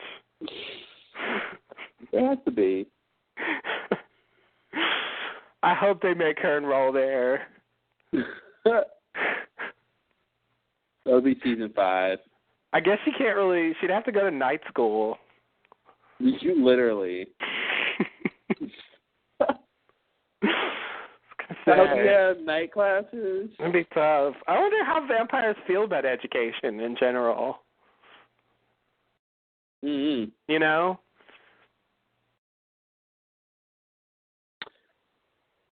Yeah, well, let's just say this. Eric didn't graduate high school, so I don't know how he has certain skills, but he has been around for 2,000 years. So. I think the weird thing is that, pick it up. like, vampires don't age. So, like, if you have a little kid vampire, they're just going to be that forever. So, are you just going to, you shouldn't just leave them in school forever. But then, like, you make a new vampire and they're, like, 35 years old. Well, they've probably already been to school. Well, yeah, it has to do with their age and then when they were made. Like I'm saying, like Eric, they didn't have formal high school, back in the Viking days. So they didn't have that back then. He doesn't have that degree, but there wasn't a well-established public school system in. Not that I'm familiar with. Okay. No. Okay. So I think that's part of it. If he was just, like Jessica's probably done with high school or this is her senior year or something. Mm-hmm. But will she want to learn more later and go to schools? Your concerns may be a bit more pressing when you have a need to feed on humans. Mm-hmm. But I don't know. We should have an Ask a Vampire Day and ask the vampire that. We should. What do you feel about education? I mean, I'm sure they don't all feel exactly the same way, but I guess just culturally I wonder... No. One can speak for all of them. I'm sure of it. I just wonder sort of culturally, like, what the standard view is on education, Mm-hmm. Is it a waste of time? Is it sort of an idle thing you can do with your free time? Is it maybe important? I really have no sense of how they view that. That's kind of like what do vampires mean for religion, I think. Yeah. One of those questions they probably won't ever answer. No, that's a different show. Yeah. This is Sexy Vampires. Sexy Vampires. Indeed. not, educated vampires. Right.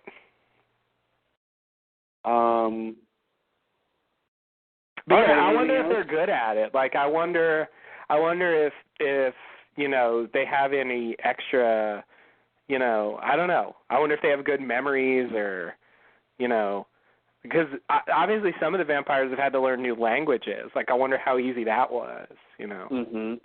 Like for Eric, for example, or Russell or whatever, they probably learned more than one, language through the years. Yeah.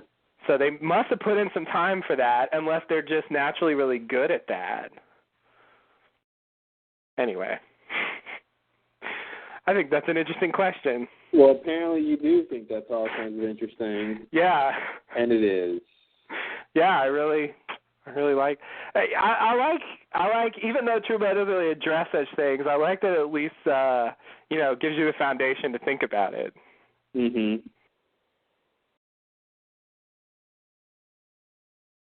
But just setting up this, world. Yeah. And at a fairly small scale. Like, we see some of the national news and stuff, but for the most part, we're just, like, in this small town. The craziest small town in America. Really crazy. Really crazy. What a month they've had. So yeah, looking back over season 3, I got to say when it started, I wouldn't have seen this ending coming, but me either. It had so many storylines going on. It was sort of crazy. Yep. And all that back and forth about Sookie and Russell and his place in Mississippi and the vampires and werewolves, and it was just like, yeah, really for nothing for a lot of it. Yeah, It was all a lot to do. Around and yeah. So that was a little unfortunate. There's a lot of good stuff though. So I did like this season. It probably wasn't as good as it, wasn't as good as it could have been in some perfect world, but yeah, I liked it. It was enjoyable. It went by pretty fast though. Yeah. Yeah. I think I found season 2 to be more focused. Mm-hmm. Even though it had those lull episodes, and I think some of the Fellowship of the Sun stuff, was a little bit boring, but but I think the Marianne plot line, really tied everything together nicely, and I guess I missed that aspect this season. It just felt. Mm-hmm. It just felt like they tried to pull a lot of things together. I did like this season, though. There was a lot of good moments and a lot of good individual plot lines. And of course, Russell was a great character, and I liked what they did with him. And the thing with Talbot and Eric and all that all that stuff was really good. So yeah, even though they wasted our time with some things, I think overall it was a pretty good season. And I would say, even though I probably liked last season a little better, it's not that far behind. Yeah, I pretty much agree. One of the things it seems like maybe we learned in this episode for the first time is that the werewolves actually do shapeshift on during full moon. Yeah, they said that. That's right. I thought it was weird how we wait to the end of the season with a cameo from a werewolf to finally get confirmation on the #1 werewolf, convention of all time. I had given up. I started thinking it didn't even matter. They just kind of shapeshift when they want. But yeah, apparently the full moon is a real thing. Mhm. So you're right. Yeah, so there it is. I'm glad they did it. They basically they again pulled a loss. He used the finale to tie up loose ends. Yeah. Throw in a little line. That's all they needed to do for the secret society. If they just a little more, they could have taken care of that too. Yeah. But you're right. It's good to know, that's at least supposed to be part of it, even though they never showed it. I don't know. No. But in the end, it wasn't really about werewolves. No. Real wolves were just a red herring. They're like communism. Yes.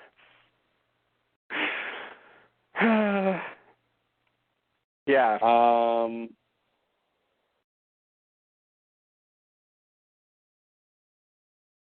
Tara and her mom. There's a scene with Tara and her mom? When the mom is sleeping with the minister. Oh, the married I forgot minister. about that. Oh, yeah. Yeah, what was that? Oh, she just like tells her bye because she's leaving, right? And she just says like, good luck or whatever. And she tells her she hopes she'll be happy. And that's it. Yeah. Okay. I guess that was her goodbye speech. Yeah, that was totally her goodbye speech. I still didn't get the hint that she was leaving. I guess, like, I thought she was gonna like go off on her own, but not like leave town. I guess I somehow go off on her own where? Go off on her own like somewhere else in town. Yeah, pretty much. I would go to Merlot's East because Merlot's West is full.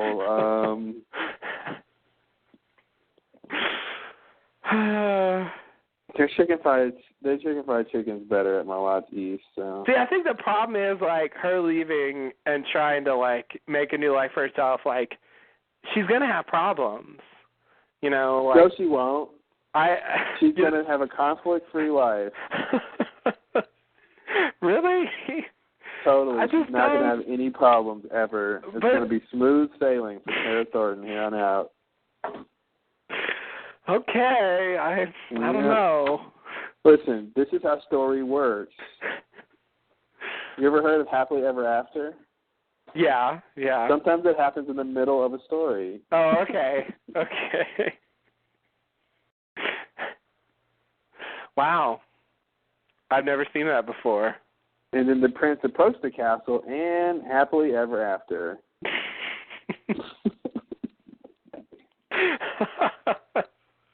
Wow. Yeah. What a story. Shakespeare did it. Did he? He did. I must have missed that one. Yeah. So, anything else with this episode or season? Let me think. I feel like there should be. Am I forgetting about something? I guess one thing to see what the mom does is, like, at least say, like, she won't be alone. That the mom won't be alone? Yeah, when Tara leaves. Well, I don't know if it says that, because I don't think the minister's leaving his wife for real. I mean, do you think she's... Oh, I forgot. Really, that's right. He was married. Yeah, he's married. And okay. It's the whole, he all said right. he's going to leave the wife, and I'm going to be a minister's wife, and that'll be my key to happiness. And so, I don't know. I mean, she might be able to still be his mistress or something. She can still be, there you go. She can be his mistress. For whatever foreseeable future, I guess. It's not like they're going to necessarily be a couple and she's going to live happily ever after. So. Good point. I forgot he was cheating. Yeah. I thought. Well, of course he is. He's a minister. Yeah. They all do that, I guess. Yeah. Well, God told him to. When is Andy going to get that cast off his arm? Jeez. Oh, God, yeah. Well, it's only been like 3 days or something, right? Yeah, I think it was like 2 days, or, long weekend, whole show. It feels like time runs differently on this show.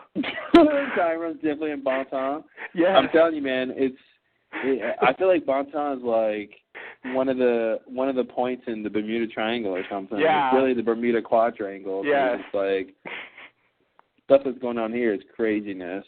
Yeah, I feel like at some point in the show they should discover like something about the area of Bon Temps and like that explains, why it's the focus of so much supernatural activity. They hinted at that, They hinted at that last season, that it was the strange focal point of supernatural activity. Yeah.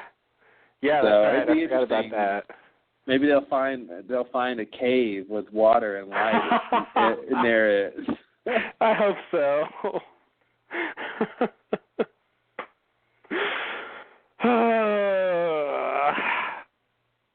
Wow. Mhm. This is what it's all about, Sookie. I mean, they already did have the hole with the water that leads to another place, so You're right. Yeah, no, I already thought of Cave of Light when they showed that. Mhm. It was more like Whirlpool of Light. Yeah. Yeah, there's Cave of Light had a whirlpool, so like fantasy imagery that seems to just be like a stock way to go in portraying certain things. Like it's I think the human psyche has defined certain things certain ways, and it's just limited to water and light and air and light colors and also like like lush greenery, organic, natural imagery. Yes, totally. It's there's like 5 things you can do to portray certain concepts like that, and that's all we got, folks. Eskimos have 100 words for snow, and we have like 5 ways to portray positive and happiness and heaven and all that stuff. So, what are you gonna do? I heard that Eskimo thing was an urban legend. Oh, really? Yeah. Well, all urban legends are true if you ask the right person. So. Fair enough. Touche. Yeah, I know. Somehow that means something. Yeah, I don't actually know for a fact, but I think I heard that was that they actually only have 1 word for snow. Yeah. Well, there's more than 1 word that people who don't live in snow have, so they should have more than 1. Okay, maybe 2. I don't know. Well, some small number. I assume the meaning behind that statement is that they have various terms for the snow that's falling, snow that's ice, snow that's melting, or snow that's more compacted, or like variations. That's what I always assumed it meant. Not that literally just snow has 100 different terms, but that like the variations of frozen water in their environment has various terms. Oh, okay. That's what I always thought that really meant. Okay. But I don't know if that's true. I'm just trying to give the Eskimos some credit. Fair enough. Make it a little more nuanced, and you guys just like snow a lot. Anyway, what were we talking about before the divergence? Oh, I don't remember. Water, light, snow.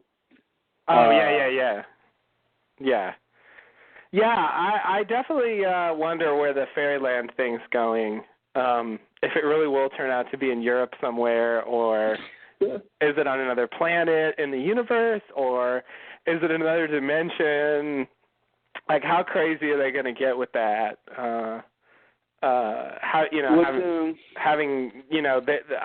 They're able to come to Earth apparently, since they see, Claudine there with Sookie before she disappears. So, and also like Bill and Sookie, when they're unconscious, I guess, go to the Fairyland somehow. So that's weird too. Well, here's the question. What did you think of the scene when Sookie's walking, I guess she's in a cemetery or somewhere in the woods, and the floating, crystal chandelier UFO appears? Did you remember that scene? I don't remember that scene. There's a little short scene where she's walking, and I think she's in the white dress. It's kind of ethereal, dreamlike, and this big floating orb that just kind of looks like a fancy chandelier. It's got light flowing from it, sort of descends from the heavens, and she like gets close to touching it, and I think wakes up, or now I forget exactly what happened afterwards. But when is it in the episode? Well, that's a good question. I got to figure it out. Let me see. Is it when she's seeing Claudine, or is that? Yeah, like I'm watching that scene right now. Yeah, I feel like it was early, but it was before. It was like earlier in the episode. I'm trying to think what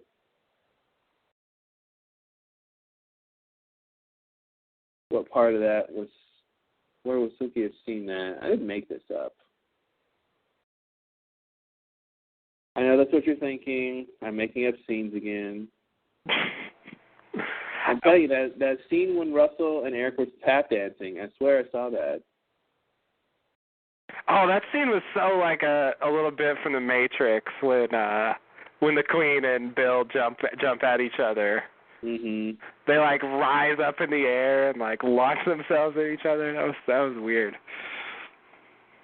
Yeah, we've never seen Bill fly. No. Or hover. Hover, yeah. Hang 10, as it were. Is that what they call that? Yeah. Maybe that's hanging 12.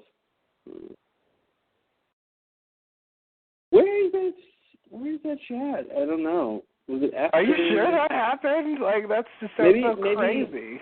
I saw it several times. I remember seeing it at least twice when I watched the episode. And maybe it was in the previous episode. Maybe I'm getting it confused.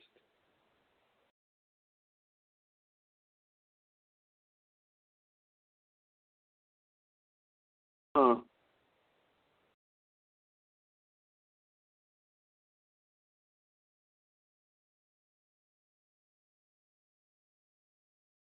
Well, anyway, it's somewhere in the episode. I'm sure of it. But anyway, the whole point was it made it seem like a UFO. And I was wondering if that was supposed to be some alien hint or something, or what was supposed to be hinting us towards that direction or something. Yeah. Well, it could be. I don't remember it at all, so it's hard for me to... This is why I watched episodes twice.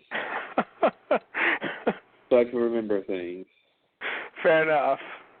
I'm trying to scan through, episode. but I'm not... It's not in the cemetery scene. It's not in the cemetery scene. It was early in the episode, but just from what I remember. Was it... Was it after the Fantasia stuff? Well, Sookie's there like the whole time, pretty much, and then she goes home. But yeah, I don't remember the it was just a short scene, and nothing really happens. I feel like she wakes up or something now after she sort of touches the thing or gets close. Something happens, but I can't picture it. She wakes up.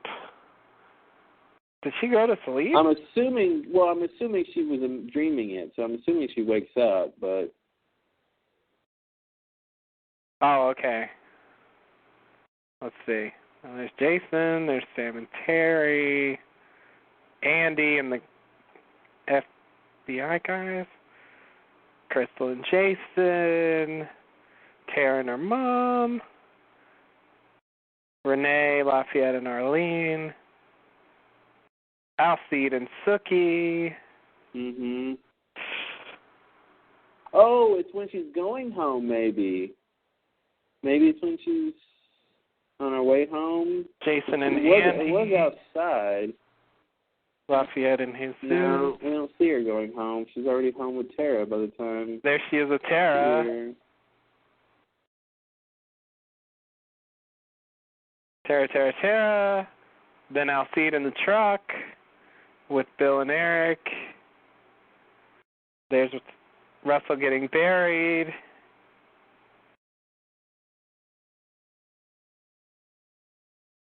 And there's Hoyt and Jessica at the house. And there's Hoyt's... Is she going to go, like, shoot Jessica or something? Or Who? Is that supposed to be the idea? I guess that's the idea. She's going to try to shoot her. Or at least scare her or something. All right, well, good luck with that. Okay, here's Sookie answering the door. Eric's there. Bill's there. Wait, is that Sookie? Oh, yeah, it is. Okay. And she lets him in, and then they talk for a while, and then she kicks him out, and then Eric shows up, and there's Tara leaving, and there's Sam shooting Tommy. Yeah, I don't think it's in that episode. I scanned it. I didn't see it. It's in something. I'm pretty sure I didn't make it up. Do you think it was from the last episode, or? It's got to be within the last two. Because that's the whole Sookie the Fairy thing. God, no, I wish I had watched it more than once. Well, we'll find it. It's there somewhere. Maybe some listener can tell us what episode that's in. Sure, I didn't make it up. I believe you. I would like to see it so I can think about what I think it means. Mhm. It's really hard to find something when you don't know where to look. Yeah. So she sees like a glowing spaceship. So it's like a chandelier, basically. You know what the cemetery scene looks like when it's fairyland, and it has like fancy stuff. They have crystal goblets and stuff like that. It's just like a chandelier. And it looked like it was from the fairy world, but it sort of descended down. But it also, since it was just floating out of nothing, it was reminiscent of like a UFO coming out of, because it has like lights and stuff, and since they dropped that alien hint, I didn't know what they were doing with that. Yeah, that's what I would expect. I don't know if I would imagine the fairy world isn't another planet. Okay. Yeah, I would imagine it's some other dimension or something.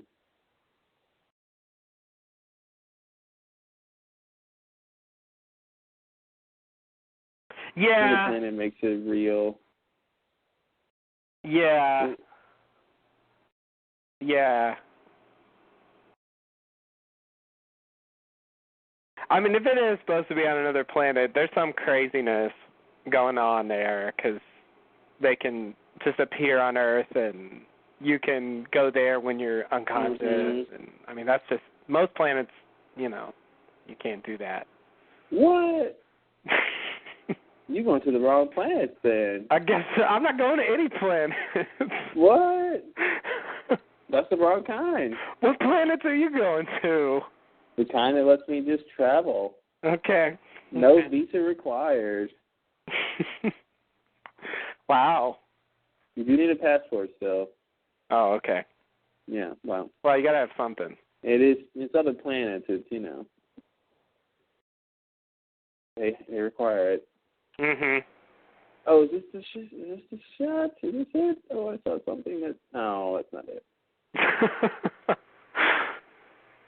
Yeah, please, really if someone can tell me where that is, comments on Mr. Podcast's blog page or in the last TLLD.net forum, or the Gmail is mrpodcastcj@gmail.com. Yeah, because I can't... Any of those remember. things would be good, because I presume one of you knows what Claude is referring to. And I have no idea. I would have to rewatch the entire season. So it's definitely within the last couple episodes, like I said. Okay. It's not old. Okay. I feel like it's in... Oh, here it is. Oh, you found it. Here it is. 2 minutes and, 30-something seconds. It's after the scene with Godric shows up, and then they cut to Sookie running through it is in this episode. Woods. It is in this... I thought it was recent. 2 minutes and what? 2:40-something, 2:45, something like that. It cuts to Sookie, and she's running through the woods in her fairy dress, and then you'll see what she sees. Okay.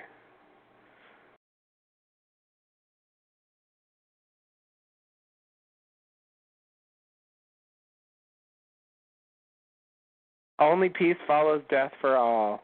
Wow. Wow. They really said that. Oh, here it is. Now I remember this. Now you remember when you see it. Yeah. I had the same thought you did.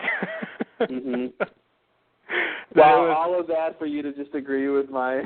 Sorry. I totally blanked it out of my brain, but yeah. Sorry to disagree with you, but yeah, it seemed like they were hinting at the alien thing.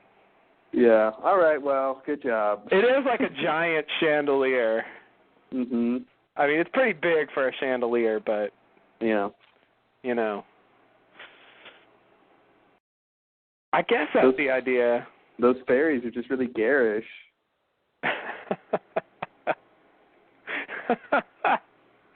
Tone it down a notch. Who are they trying to impress? Jeez. There's no pixies around here. We get it. You're fairies. We'd expect it from leprechauns, but exactly. They're always throwing their money around. Literally. Oh. Like what? All right. So the other big thing is Sookie uses her fairy powers, and what are you gonna do? Using powers that you didn't know you have. It's all about using them and not trying, right? Yes. It's always about not trying to use them. Yep. And just do it. Use your emotions. That's it. So she can zonk people now, zap them or whatever she does. So I guess they won't be writing in werewolves to protect her anymore. I guess not. Now that she can do that, so.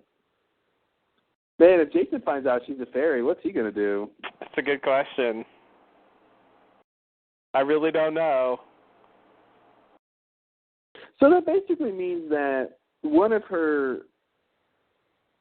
basically the person who was her grandfather wasn't her biological grandfather, and it was really a fairy man who slept with her grandmother. Is that what we're supposed to think?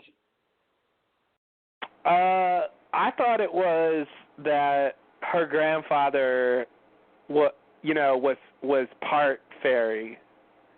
Okay, well, my question is, why isn't Jason part fairy? Well, I think he is, but for whatever reason, it's like it skipped a. Well, I guess skipped a generation is the right word. Yeah, that's what I'm saying. If we want to talk about genetics here, why isn't Jason? Well, it's sort of like how you can have one parents with different color eyes, and the kids might have one or the other. Like he came out human. He didn't get the fairy stuff. All right, it's okay. That's weird. It happens, I guess. Because it seems like people will be clamoring for Jason, but he's not a fairy because he's got a regular blood type. So yeah, he's definitely different because also Marianne could take him over, and she couldn't take Sookie over. I'm surprised Marianne didn't think Sookie was a fairy. She should have been around when fairies were around, right? Yeah, maybe. Presumably, I don't know. Yeah. What are you? She had no idea. What are you? People have said that so. I'm just a waitress. Oh, geez. Whatever, Sookie. Yeah, right. You haven't worked at Merlot's, and you gotta lose that health insurance, and you gotta get back to work pretty soon here. You're lucky Sam barely notices. He's too busy firing all of his staff. It's so funny. Sam kicked everyone out of his restaurant last episode, and now it's back to normal. Nobody even says a thing. No. This town is just used to, they just take so much crap from everybody, and they're the best people. They just keep on picking. They do. True Americans right here. True Americans. Yeah, Yes. I mean, they had a man endless reservoirs of forgiveness and compassion. Yeah, they just, it's a Southern style. Mhm. I forgot about the. Oh God, yeah, they didn't even address it. Like Arlene's there, and Terry's talking to Sam, and none of them are like, "Hey, you just like cussed us all out yesterday, and told us we were all fired." Yeah, totally. And I guess the witch chick is gone now. Oh yeah, I thought they were gonna do something with her, but I don't even think we saw her. Yeah, I'm wondering if I mean, this would be awkward, but I'm wondering if now she's just going to be gone, and whatever she was going to do witchcraft-wise with Arlene's baby, like Lafayette's going to do. Oh. Like, he maybe. don't get dragged into that storyline. She was just there temporarily until they got the Lafayette storyline going. Yeah. Yeah. So they could tie it in. Yeah, maybe so. Yikes. Yeah, what are they doing with him? Like, he's going to do magic and what? This is so funny. I was reading something, a comment or something about True Blood, comparing it to the books, and, Lafayette dies in the beginning of the second book, and yeah, and he's the one who's found in the car, the books, but somewhere somebody said they were talking about True Blood and the differences between the books, and they said something like, blah blah blah. After all, in the books, Lafayette turns out to be a walking corpse, and I said, what? What? Yeah, I'm like, what? Like.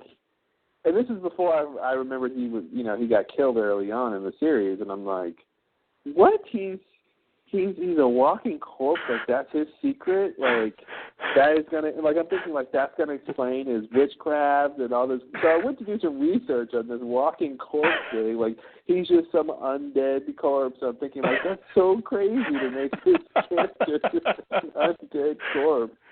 Wow. Not a vampire, not a vampire. No. Yeah, and I'm thinking, like, that is that's interesting. It's insane. It's basically like a really smart zombie. Yeah, exactly, like a zombie, and he hasn't lost his thinking skills, and somehow he gains these other powers, or I don't know what, but I was like, wow, that is so crazy. He's just a corpse who works in the kitchen. I'm like, all right, corpse in the kitchen. When did he die? Like, what happened? So I did some research, and that just seems to be not true at all. Like, okay. He seemed like he was just normal, and then he got killed. And I'm assuming whatever comment they meant was just referring to the fact that he got killed. Okay. Earlier in the beginning of the second. So anyway, it's a little long tangent, but it was so crazy. I'm thinking, like, man, that's Lafayette's secret. Is he's a walking corpse? How is that going to work? I hate when people on the internet say things, and it just, makes you leap to the wrong conclusions. Mhm. Thanks a lot, guys. Thanks for nothing. Mhm. Well, I think that does it for the podcast, unless you have anything else. No, I think that's it. Any big predictions for next season? Covered all the big points. Really, like, I have no idea what they're going to do next season. Overall. I mean, I know some specific plot points they need to address, but I really don't know what the story is going to be. I'm assuming, as I said earlier, we'll see more of Fairyland and learn more about that, and maybe we are going to learn about the fairies and their world and what happened, and that's my big guess for, like, a big thing they could do next season. Mm-hmm. And of course, Bill's going to kill the queen and maybe try to kill Eric or something, and the other storylines sort of continue in the obvious way. I'm wondering if they're going to come up with a new villain for next season, if they're going to just do that every season, have one big villain. Yeah, seems like that's the pattern. So I don't know who that's going to be. I mean, obviously, like, last season, we wouldn't have known it was going to be Russell because they didn't show him. So they could bring in some new villain character. Let's just say I don't think Claudine is all that she's cracked up to be. You don't trust Claudine? Of course, her name's Claudine. And she's like, offering people wine and beverages and elixirs and safety, and no, she's up to You can't trust a Claudine. You can't trust a Claudine. No way. Now, a Claude you could trust all day long. Mm-hmm. But a Claudine, not as far as I could throw her. Do you think she's going to be the villain next season? I almost want to say yes, but I feel like the villain will be someone related to her or related to that storyline. I feel like more likely, and I feel like it'll be more like, Claudine is going to be the one to tell Sookie what she needs to know and protect herself, but it'll be some other villain. But I still think there's something surreptitious about Claudine. I think there will be. I don't think the fairies have the best intentions since they are rapists. So, I think if they were like, hey, we want to take over all of humanity or something like that, I wouldn't be surprised if True Blood fairies have some crazy plan like that. Mm-hmm. Yeah. We want to kill all the vampires or something, so it makes Sookie, put between the two worlds or something like. And is she going to join, is she going to go with the vampires who want to kill the fairies or with the fairies who want to kill the vampires or something, Yeah. Like the fairies want to come back or something, and if they can't come back unless the vampires are gone or whatever the dilemma will be. Yeah. Yeah. Wow. I feel like we'll see Tara doing stuff on her own. Maybe something will drive her back though. Yeah. Yeah. Yeah. The only thing I can envision for her is she just drifts around and ends up meeting someone and then getting involved in some kind of business. Mhm. I don't know, and then it turns out to be something else. I don't know. It seems like when characters go off on their own, they just get into trouble. Yeah. So they call it TV.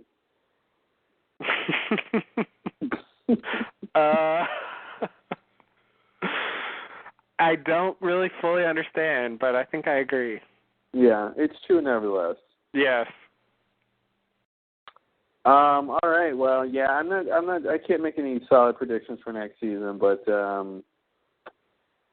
Jason leading the people. Oh God. Where could that possibly go? Oh God. They make it really hard. I'm thinking about last season, how much of this season we could have predicted, and very little. I mean, they didn't really give us a lot to go on. Mm-mm. Sookie didn't kill Debbie, right? I don't think so. Is Debbie still around? Yeah. Yeah, all right. I think she gets away. I think she runs away after that attack on her house. She scampers with her tail between her legs. Mm-hmm. Metaphorically. Of course. They didn't want to use the CG to make it literal.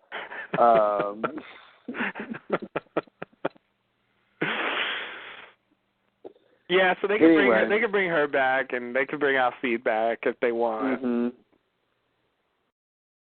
Now she's the good guy she'll never have. Pretty much. Come on, guys, whatever. Yeah. All right, well, until next time. Yes, we'll be back next season. Mm-hmm. For more True Blood business. We'll have to pick up another show to try to follow with Mr. Podcast, so you guys have more podcasts to listen to. But so long, True Blood, Season 3. Boom, there it went. All right. Well, thanks, guys. We'll catch you next time. All right. See you later, or steak you later.